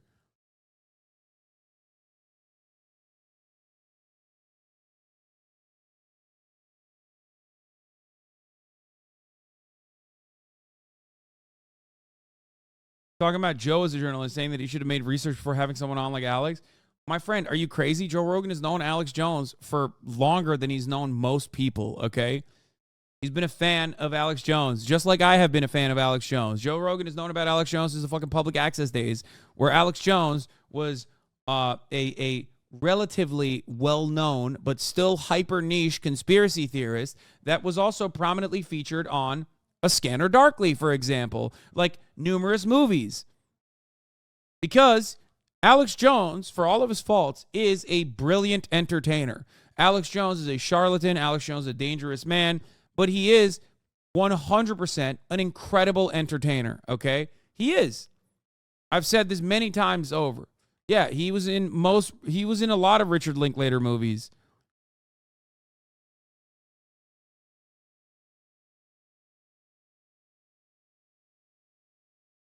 I can see Alex Jones for the entertainment factor, okay? As a matter of fact, I was in a lot. Alex Jones was heavily featured on my stream in the early days. He was literally a alert back when I had alerts pop up. You would hear Alex Jones's voice throughout the entire fucking broadcast. Okay? He is a very entertaining guy. He's crazy. Okay? Problem is, we as a society are not ready to be entertained by him. We unfortunately are too fucking brain broken and believe the psychotic shit that he's saying. Now, having said that, you don't need to be a fucking journalist to know that Alex Jones has absolutely engaged in dangerous conspiracy theories. Oh my God, I'm losing my mind. I'm not sure I would have gone and done this. I'm not sure I would have gone and reviewed all of the facts and wrestled with them in my mind, especially not after listening to 2.5 hours of Alex Jones talking. I think the idea of trusting your viewer to go fact check everything you say is irresponsible and naive. I spend every day of my life making sure that the things I tell you are factually accurate. If I get something wrong, it's a cardinal sin. In a world of algorithms and misinformation and Russian bots, it becomes nearly impossible to fact check everything you see. which is why we rely on trusted voices to help us navigate the information out there, to help us navigate what is real and what is not. So instead, Alex Jones, a man who makes money off lies, gets to tell his side of the story. And what does he do with his time? Surprise, he lies. The amount of Sandy Hook coverage against me has been so insane and so huge because it's supposed to be the first domino that once I'm taken down, then all the dominoes fall. He tells a story about how this was all one big conspiracy to take. Yeah, where's the fucking Mr. Journalism fact check on like the metric ton of like psychotic conspiracy ramblings revolving around COVID from Joe Rogan? Okay, what's going on there? Journalist guy, please do some journalism on the fucking ivermectin shit. Where is that? Where's the metric ton of journalism from, I don't know, where is the modicum of journalism for all of the times that Joe Rogan has talked about like fucking trans people and anti-trans screeds? Please explain to me where the journalism is. Journalism, man, what is happening? All of the people that are openly white supremacists that Joe Rogan has offered a platform to. Like, the only issue you have with Joe Rogan is that he like let Alex Jones on, but you were a little baby and you didn't do the fact check. But, you know, Johnny Harris is here because he's the fucking big-brained journalist. He's the big-brained, alpha-brain journalist. That's why he did the fact checking. You don't need to be a fucking journalist to know Alex Jones is a charlatan. Is it me or is Hasan just unnecessarily hating here? This is absolutely the worst fucking video I've ever seen from Johnny Harris. It is a issue that I know very well. It is an issue that I have talked about for years and years and years and years. I have been a fan of Joe Rogan. I've been a critic of Joe Rogan. The fact that like he would put this video out there without mentioning any of those things comes across like a lie by omission. You know what I mean? I do not want Johnny Harris to have the same fucking feelings that I do about Joe Rogan. I do not expect that. But I, at least, would expect him to do his fucking due diligence because I do think Johnny Harris was a journalist at a certain point. Johnny Harris is at least a relatively smart person.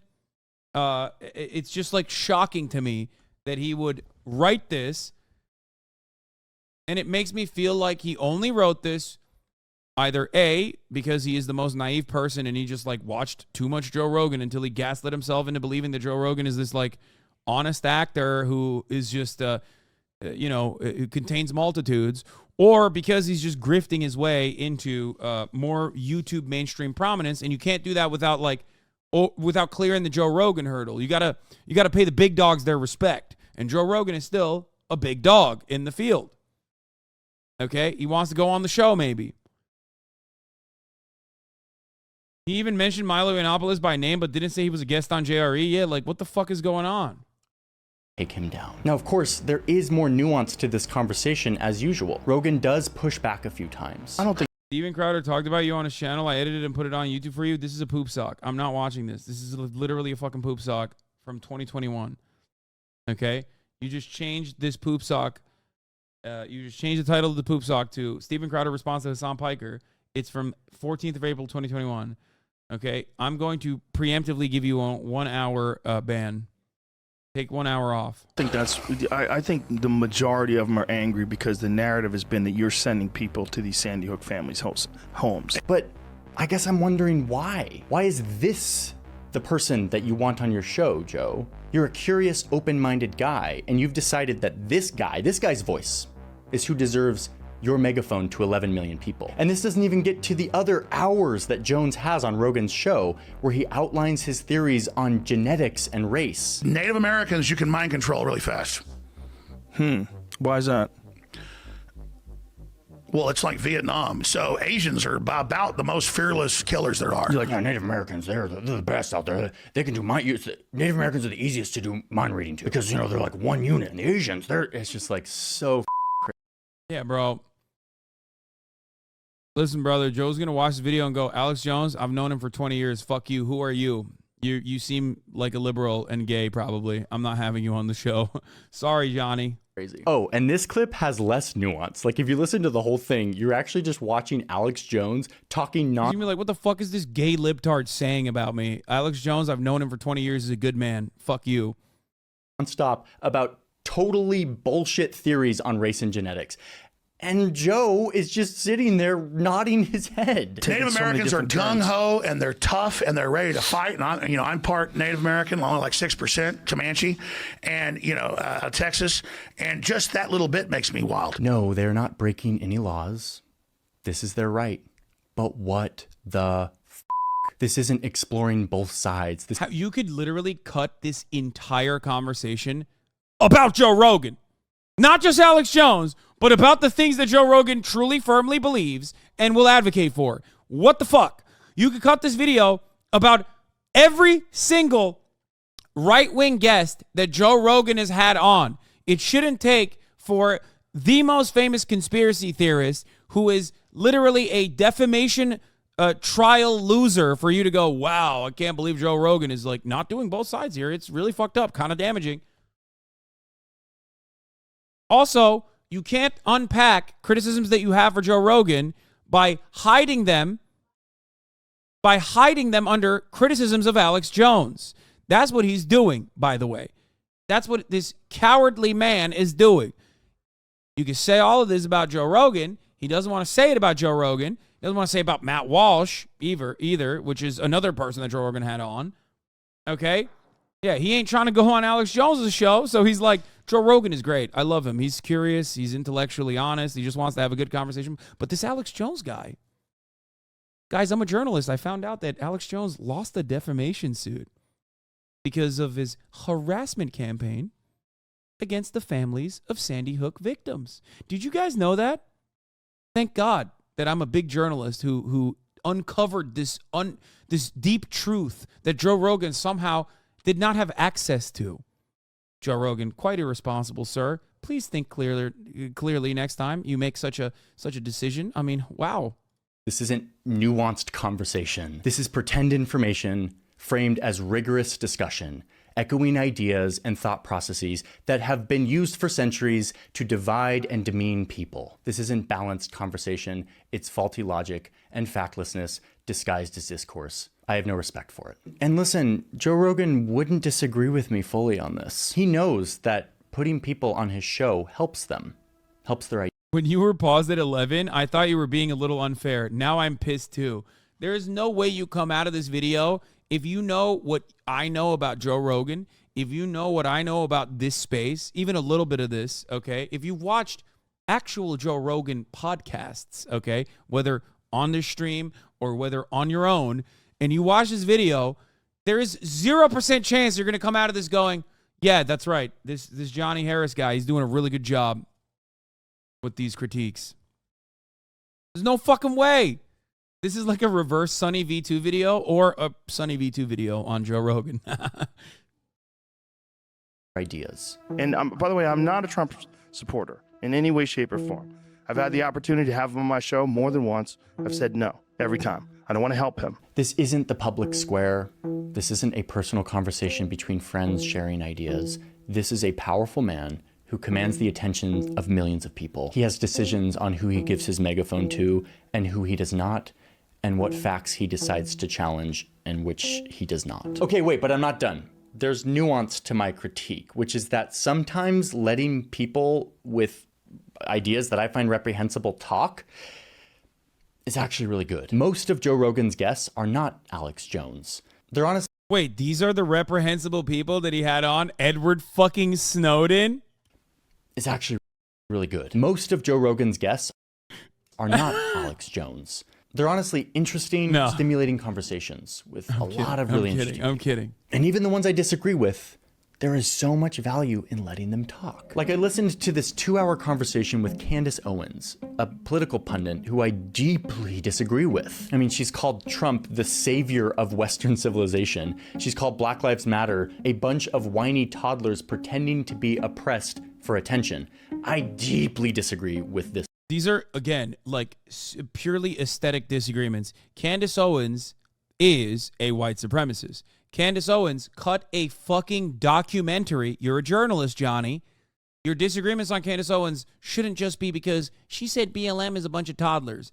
She literally cut a documentary creating conspiracy theories surrounding George Floyd's execution, okay?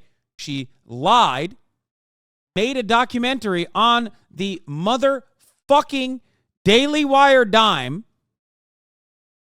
highlighting just so many conspiracy theories about George Floyd. She said Hitler wanted to make Germany great. She said that, okay? What is going on?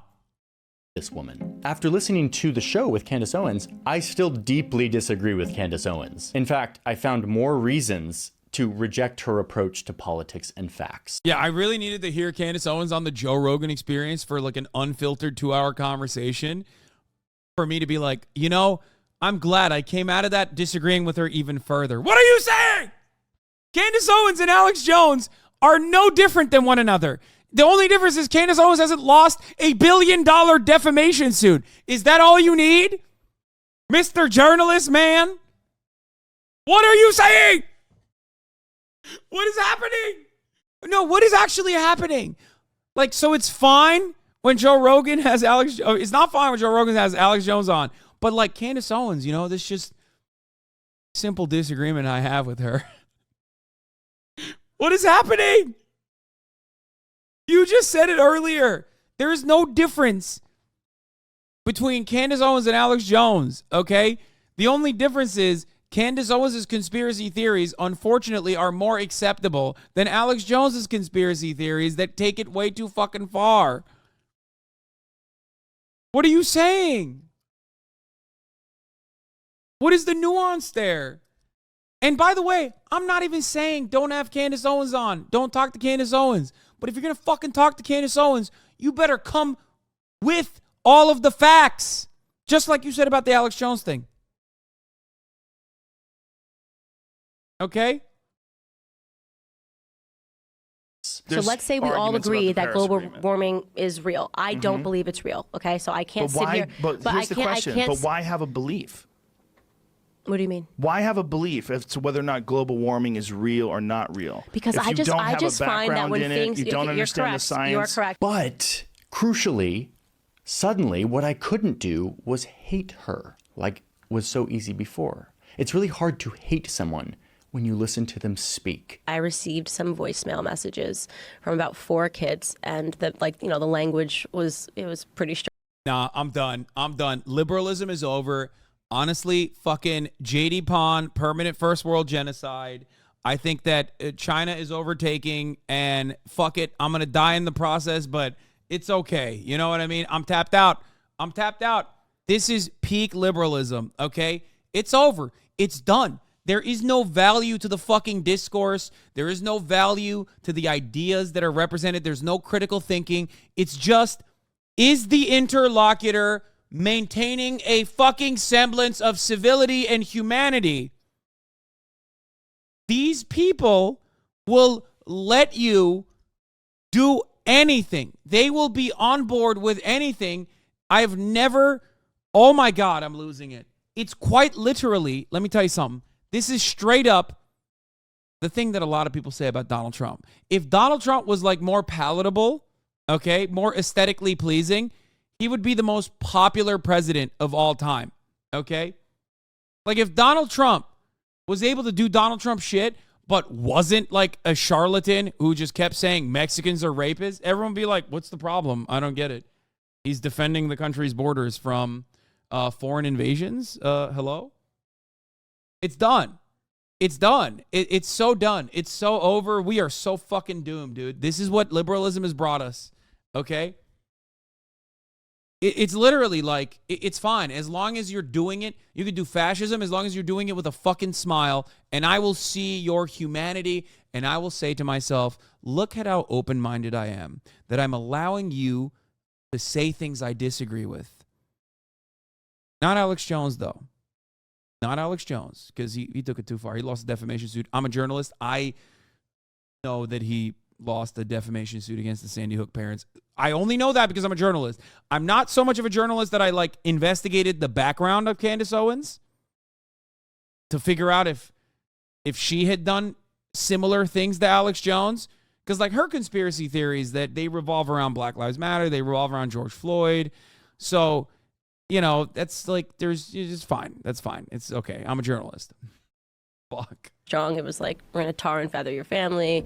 We're going to put a bullet in the back of your head like we did to Martin Luther King. Like, you know, N-word, N-word, N-word. Like, none of what she said there is real, for the record. I don't even believe that what they're saying there is real. What You she's saying there- conveniently have to see them as a real human with feelings and thoughts and ideas, and it becomes a lot harder to just put them into a bucket as someone I should hate. Which, of course, as we all know, is a huge thing that we've lost in our world of echo chambers, where we only hear from people that we agree with. And when we do hear from people we disagree with, it's often framed in an outrageous clickbaity article linked on Twitter entitled, "Watch the..." You worked for Vox.com! That's where you got your licks in! You won an Emmy! You are still that person! Fuck! Oh. I can't. I haven't been this triggered watching a fucking YouTube video in so long. Oh my God. I want to go back to a time when I never watched this video. I am permanently damaged from this video. I am scarred from this video. Oh my God. The senator that you agree with destroy the person you disagree with and reinforce your views that they are a monster and that you are justified in hating them. Dog, what the fuck are you saying? One, you contribute to this cycle all the fucking time. Two, Joe Rogan contributes to this. Hello? What are we doing here? Go on TikTok, search Joe Rogan and Adam Conover to see the thousands of TikToks that have been cultivated off of Joe Rogan destroys trans defender, freak, soft, petty liberal. What the fuck? This is making me lose my fucking mind. This is such, like, shitty media commentary. Oh my God. Everyone in the media just, like, wants to clip chimp you. Yeah, it's true, dumbass. I know. Everyone does it to me all the fucking time. I know. But beyond that, stop being so fucking intellectually lazy and look into some of the fucking guests that Joe Rogan has had and do some journalism to figure out what the real damaging aspect of Joe Rogan having them on in an uninterrupted capacity to show their humanity is why that's bad, why that has a damage, why that does damage to the quote-unquote discourse. What the fuck? How are you going to make a final note that, like, this caused you to sympathize with Candace fucking Owens beyond the clickbaity headlines and shit? Like, all you're doing is saying, I, Johnny Harris, okay, ex-Mormon, BYU guy, did an internship at NATO, I, Johnny Harris, in spite of all of my traditional, all of my education, all the critical thinking that I have, like, portrayed to you, that I've signaled to you that I'm a smart guy and a well-read liberal, was fucking duped by the Joe Rogan experience like I'm a fucking divorced 45-year-old cop who does BJJ because Joe Rogan talked about it. You literally cut a 35-minute video talking about how hard you got owned and duped like a rube, a mark, a sucker by a guy who calls himself a fucking ape. A dedicated COVID conspiracist who has had every conspiracy theorist on COVID on his fucking show. Every single one.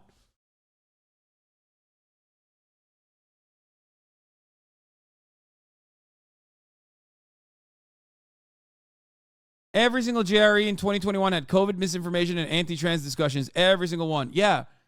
What happened? Where's the team? Doesn't he have a team of people?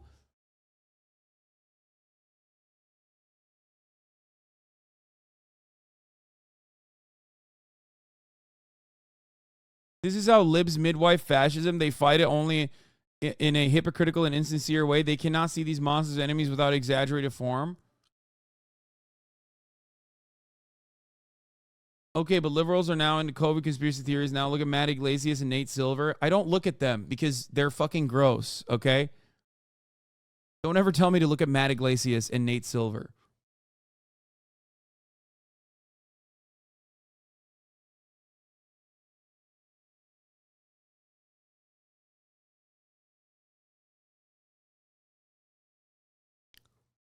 This is how I knew Candace Owens before I listened to her speak for 2 hours. But now I see her as a person, a human who holds views that I see as objectively bad for people and our society. But I can't dehumanize her. Somebody started doing this prank call and shit on you, and was this... It was all in one night. It was all in one night? Yeah, it was like 4 voicemails. Was this tied to like a boyfriend? No, or so a girl I was jealous? at a boyfriend's house when I got the calls, and I just like put it to silent because it was like blocked number. So I was like, I didn't think anything of it. And then like when I listened to it, like it was like some pretty horrific stuff. Like I definitely cried. You know, I was 17 years old. And this gets me to my last takeaway, and then we'll finish up this video, which is that Joe Rogan models curiosity and openness. And this is valuable. It is rare and unique to watch a tough guy fighter, TV host, dirty comedian with a microphone admit that he's wrong. Here's the thing. These are not like planned statements. Let's be real clear. I don't have an off-air and on-air voice. I don't. No. I have me. This is it. You typically don't see stuff like this. Do I get things wrong? Absolutely. I get things wrong, but I try to correct them. And when it comes to powerful... That video that he just posted is literally from when he got COVID, which was noticeably devoid from the entire video altogether. That is the famous Joe Rogan COVID video, the kitchen sink video, which was noticeably absent from Johnny Harris's criticism when he talked about how open-minded Joe Rogan is.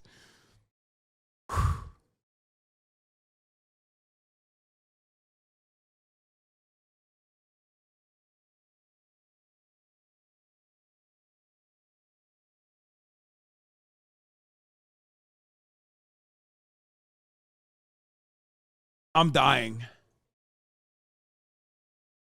2020 and 2021 don't exist. Nobody wants to think about it. Except Joe Rogan still holds on to the COVID conspiracy shit like a psychopath.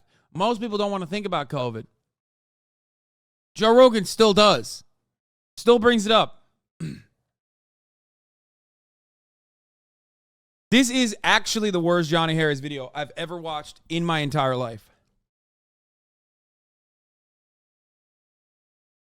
Don't you think these reactions like yours is why a lot of young people lean right now? Yes, my reaction to the Joe Rogan Experience essay YouTube that is devoid of any kind of facts is the reason why young people are turning right. Because young people are fucking stupid, okay? They see another guy yell like this on camera and they go, well, I have no critical thinking skills, okay? Let me tell you something. I'm a young guy. No critical thinking skills whatsoever. I just respond to stimuli. Listen, wine ape, all you're doing in that situation is admitting that there's nothing in here. It's just fucking hollow. That you see a guy that you kind of like getting yelled at by a guy you don't like, and you go, let me not investigate any of this further. Let me not see if there's anything truthful happening here. Let me not read into these criticisms whatsoever. I like this guy a little bit. I don't like this guy. I'm reacting to shapes and colors because I'm a fucking wine ape. At the end of the day, I'm a fucking hollow-headed ape. Okay? That's what you're doing. And young people must be like me as well.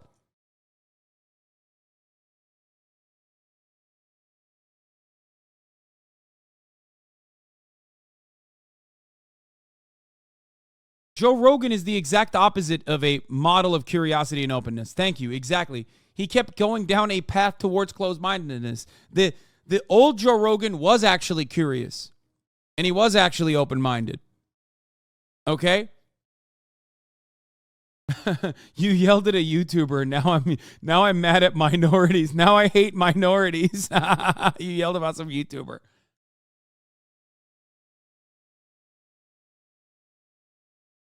He's basically saying people are pussies now and turn right because you're yelling. I know.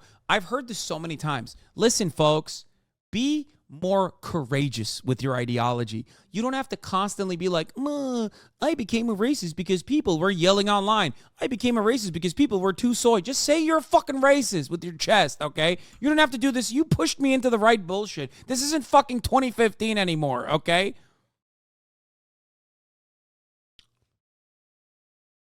Oh.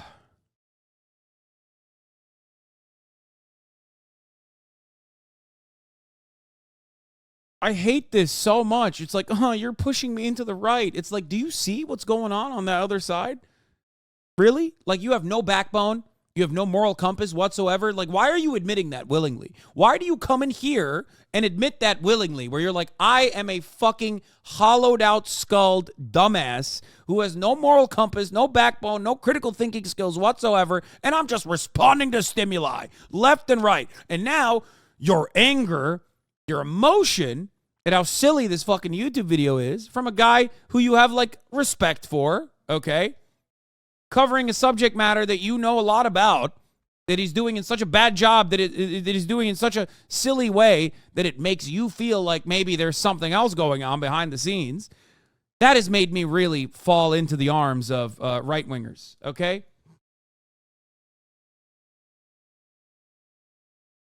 I was always left-leaning and got here because of the Shapiro name drop and just loved how shamelessly you express yourself as opposed to other left-leaning content creators.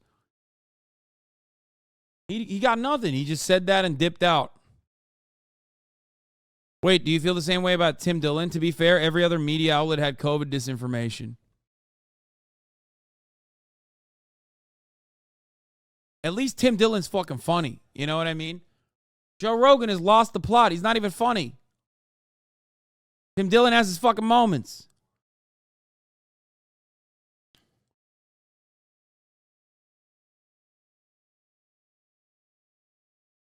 Wrong. Absolutely. I get things wrong, but I try to correct them. And when it comes to powerful men in this world, most of the loudest voices are the ones promoting a confident, macho, nightmare version of masculinity. Nobody would be tougher on ISIS than Donald Trump. And while I don't vibe with all of the ways that Joe expresses his manhood, I think he is a force for good in this department, in showing an eagerness to ask questions and an ability to change his mind. And yet, as I mentioned earlier, my critique is that I think he overuses this persona, this confident, curious persona of, I don't know anything, I'm not an expert. Like, if you say you disagree with me, I probably disagree with me too. Yeah. When I say something stupid, I'm not thinking about what I'm going to say before I say it. I'm just saying it. To tacitly validate deceiving information and to give voice to opportunistic characters. And so in the end, I'm not really sure if this modeling of an open mind outweighs the proliferation of seductively fake facts and ideas, especially in a time where truth and facts are already scarce and under siege. And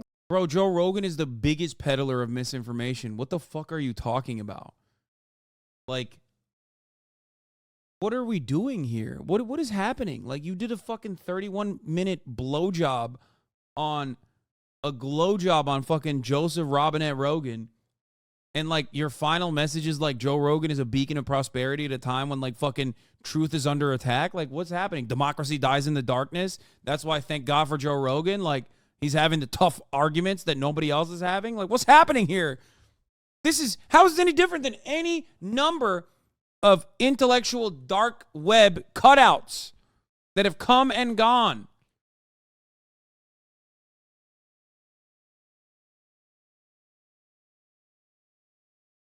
Creating confusion for all of us. Dude, they have human-animal hybrids.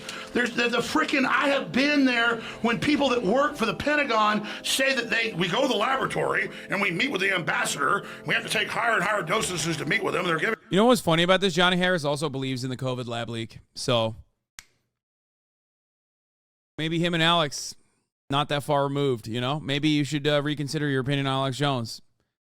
COVID definitely leaked out of a lab, according to Johnny Harris, right? Isn't that what he said? Giving us technology, and the technology worked. I don't even think it's clear that carbon dioxide is actually a problem, but we can leave that aside. They say that 80% of kids who experience any sort of gender dysphoria as children grow out of it. This tension is not unique to Rogan. All media, all news outlets are subject to this seductive temptation to appeal to the worst parts of our nature. Rogan's version of it is unique because he and his show are unique. So for how much I disagree with some of his standards and fact-checking habits, I do take comfort in this guy's commitment to openness, to curiosity. Dude, Joe Rogan, it's so laughable to say Joe Rogan in 2023 is committed to openness and curiosity. I'm going to fucking lose my mind. Dude, that is the exact opposite, brother. You have lost the plot. It is actually the exact opposite that is the problem. Joe Rogan has created an echo chamber around him of dick riders and sycophants, most of them right-wing, who are desperate to go on a show, so they rarely ever fucking disagree with him. Okay?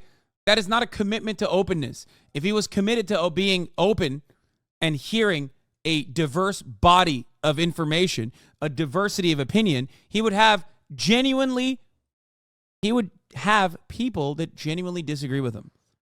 And then he would listen to them when they go on the show. Like, he wouldn't have like a doctor on who is his friend for a long ass time, who is a fucking a doctor who believes in the efficacy of vaccines, okay? And then debate that doctor. He would listen to the doctor in the same way that he listens to every fucking kook with an HTML 1995 website selling colloidal silver. But he doesn't offer that dignity and respect to the doctors that he disagrees with. He doesn't even have them on usually. Okay? There's a reason why every single one of these fucking Joe Rogan clips that he used, with some exceptions, are from a different era.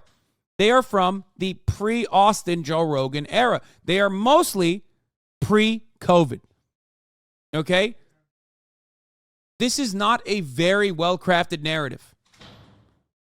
If you know anything about Joe Rogan, you know that this is not how Joe is anymore.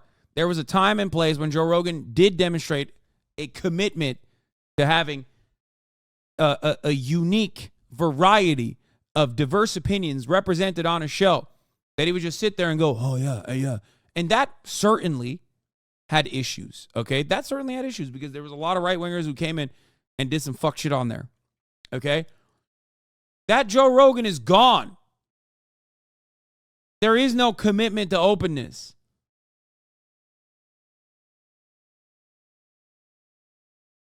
It's gone. Why don't you go on Joe Rogan is such a silly question that people ask me all the fucking time. Of course I would go on the Joe Rogan show. Joe Rogan will never have me on the Joe Rogan show, and it's fine. That's okay. Okay? It's his own fucking show. Where's that Duncan Trussell clip? I know some of you have that in here, where Duncan Trussell talks to him about this. Oh, here, timestamp where Ben Shapiro takes advantage of him. The reason I take such, I really, like, not much offends me, man. But when people start attacking you, I have to fight against my offense because I know you. And so when people are fucking at arms against you, I feel really depressed because I know you. And you are one of the most progressive people I've ever met. And so when people start falling upon you because you have like fucking nerds like Ben Shapiro. Remember, chat, this is like more than 2 years ago, okay? This is 3 years ago. August 31st, 2020. This is 3 fucking years ago. Remember, before you yell and say he's dick riding, that is literally ahead of the game. This is pre-ivermectin Joe. This is middle of COVID Joe. Okay? Middle of COVID Joe. This is before he went to Texas. So remember that. Which, by the way, you shouldn't have that guy on anymore. Why? He's a dork. Come on. But come on, those conversations are important. I think what's beautiful about what you're doing is you're opening. I would not open up the. By the way, Ben Shapiro, underneath it all, I know that you and I would probably have fun, but I know that right now where you're at in your incarnation, you're a fucking dork. And you know what I mean? Like, he's a dork. He's a dork. But what's so confusing? He's a nice guy. But that's what's confusing about him is because you like him a lot. You look at him and you're like, he's all like beating up what's her face about the thing and that embarrassing thing. What? The music video, he's like, and they were doing fornication. Did you see me and Ali Makovsky talking about wet ass pussy? Oh God! like that thing Shapiro's dude. It's so embarrassing, Joe. And like that dude is like an embarrassment. But I don't think what people admit when they look at Ben Shapiro is like there's a piece of you that's like I'd have fun with him. Like it'd be fun to drink with him. He's probably cool. But he's like right now. I don't think he drinks, but he's a nice guy. He's whatever it is. He's a good person. I'm not bullshitting. Look, again, I think our job right now is not to alienate. We have to like involve. That's why I have him on. That's why I know you're doing it, Joe. I'm telling you right now, Ben Shapiro is a nice man. He's a nice man. I see him. I hug him every time I see him, and I don't hug him to be fake. I hug him because I genuinely love that guy. I think he's a nice guy. Look, I think some of the stuff I can see where Duncan Trussell's coming from and thinking like Ben Shapiro deep down inside could be a fun guy to have a beer with because he has his moments. Have you ever heard Ben Shapiro talk about sports? He's actually quite knowledgeable, okay? There are moments of humanity that come out in Ben Shapiro's incredibly dorky fucking veneer. They slip out every now and then, okay? He is just a media demon, okay? I would say that more so about Ben Shapiro than I would about like even a fucking, definitely more than Matt Walsh, even more so than Tim Pool. Like there is something to Ben Shapiro that, like there is a likable dorkiness to him no matter what. He's a fucking absolute psychopath with his politics, but he is significantly more human than Tim Pool, Matt Walsh, Steven Crowder. Okay? Do you understand? Now, you're going to say, oh, those guys are awful. Well, I just covered half of the fucking base of online Republican commentary here. Okay? So remember that. Like, yeah, sure, I gave you 3 names, but like that's half of the fucking online commentary space. Anyway.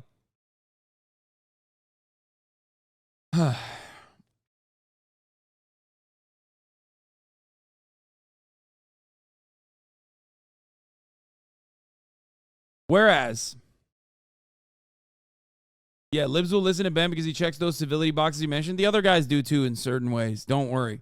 They never go too far. They don't disrupt the preordained, God-given capitalist hierarchy. That's what I mean when I talk about civility. They're like, they can always hide under the... Brett Cooper, absolutely. Way more normal than Ben Shapiro. Come on. That's not even a question. He's horrid, but he's much smarter than the other people you mentioned. Exactly. So, there is that.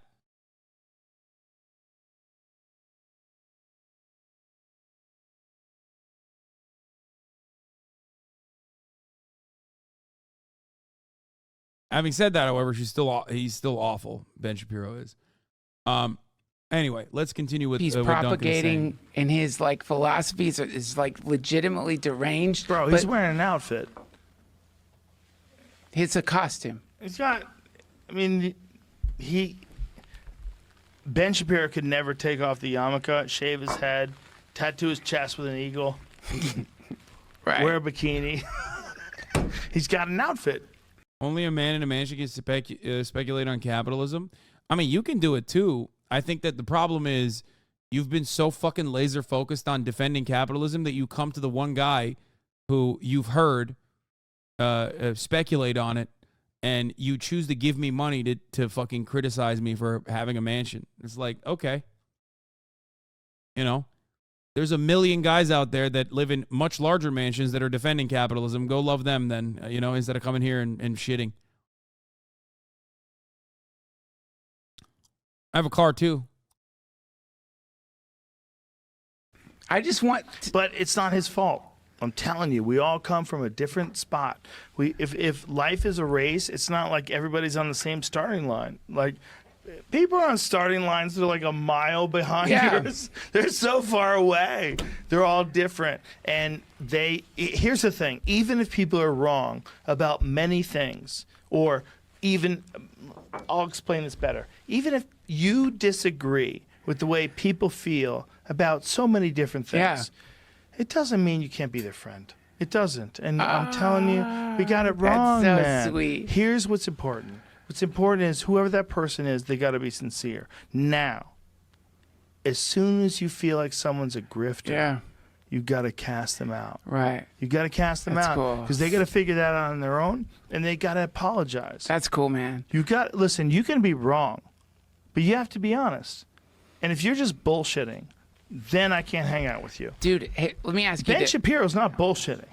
I don't think he's bullshitting. He's such a liberal dude. He's like, this is your brain. This is not a lib thing. This is more so like an internet thing. This is your brain on being on internet. You're not a capitalist. You're a charity. Yeah, I mean, that's true. That is true. I am I am a charity. At the top of the hour, there's a 3-minute ad break.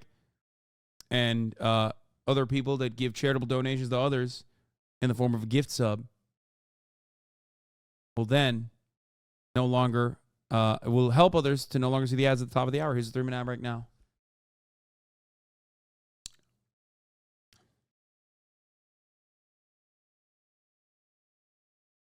I'm saying it. Joe would be willing to defend Hitler if he came across sincere enough. That's the point.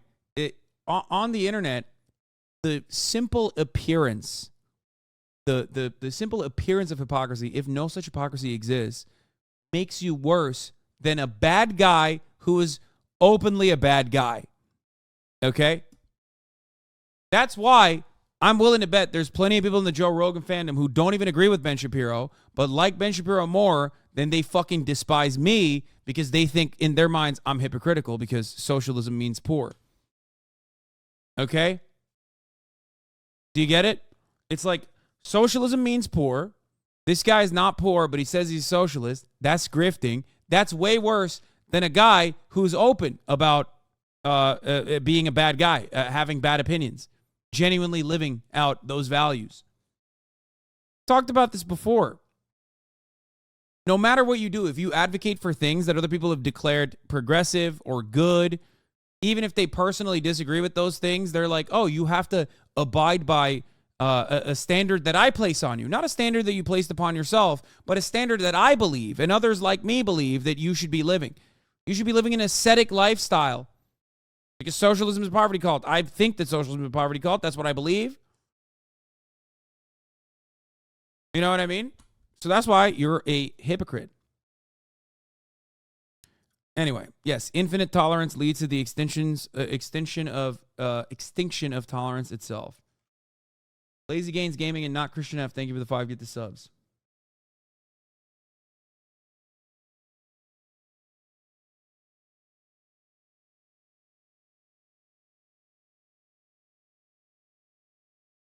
So that doesn't make sense. Shabibo advocates for traditional male aspects, but looks and is built like a middle schooler. I know, but a lot of people that advocate for traditional male aspects also look like Ben and talk like Ben. So it probably makes them feel like they too can be a beacon of masculinity while simultaneously not looking the part, not fitting the same standards that they have placed upon others. Powerful man who changes his mind, who admits when he's wrong, which I think is a much needed counterbalance in an increasingly polarized world. And sometimes the best way to combat bad speech is to let that speech play out and let good speech overwhelm it with logic and reason and a better argument. But if they admit that they're wrong, then they're also admitting that they have horribly disfigured and abused thousands, maybe millions of kids. How many people have had this done? Depends on what. I don't think we have exact numbers, but if we're talking about the drugs, millions. It says over the last 5 years, there were at least 4,780 adolescents who started puberty blockers and had a prior gender dysphoria diagnosis. Million sounds great. Wow, he really owned Matt Walsh here, so I guess he's good. I guess he's good. Dude, he's like, for a guy who says he hasn't watched a lot of Joe Rogan, he sure sounds like a dude who's like desperately trying to cling on to Joe Rogan is actually not that bad narrative.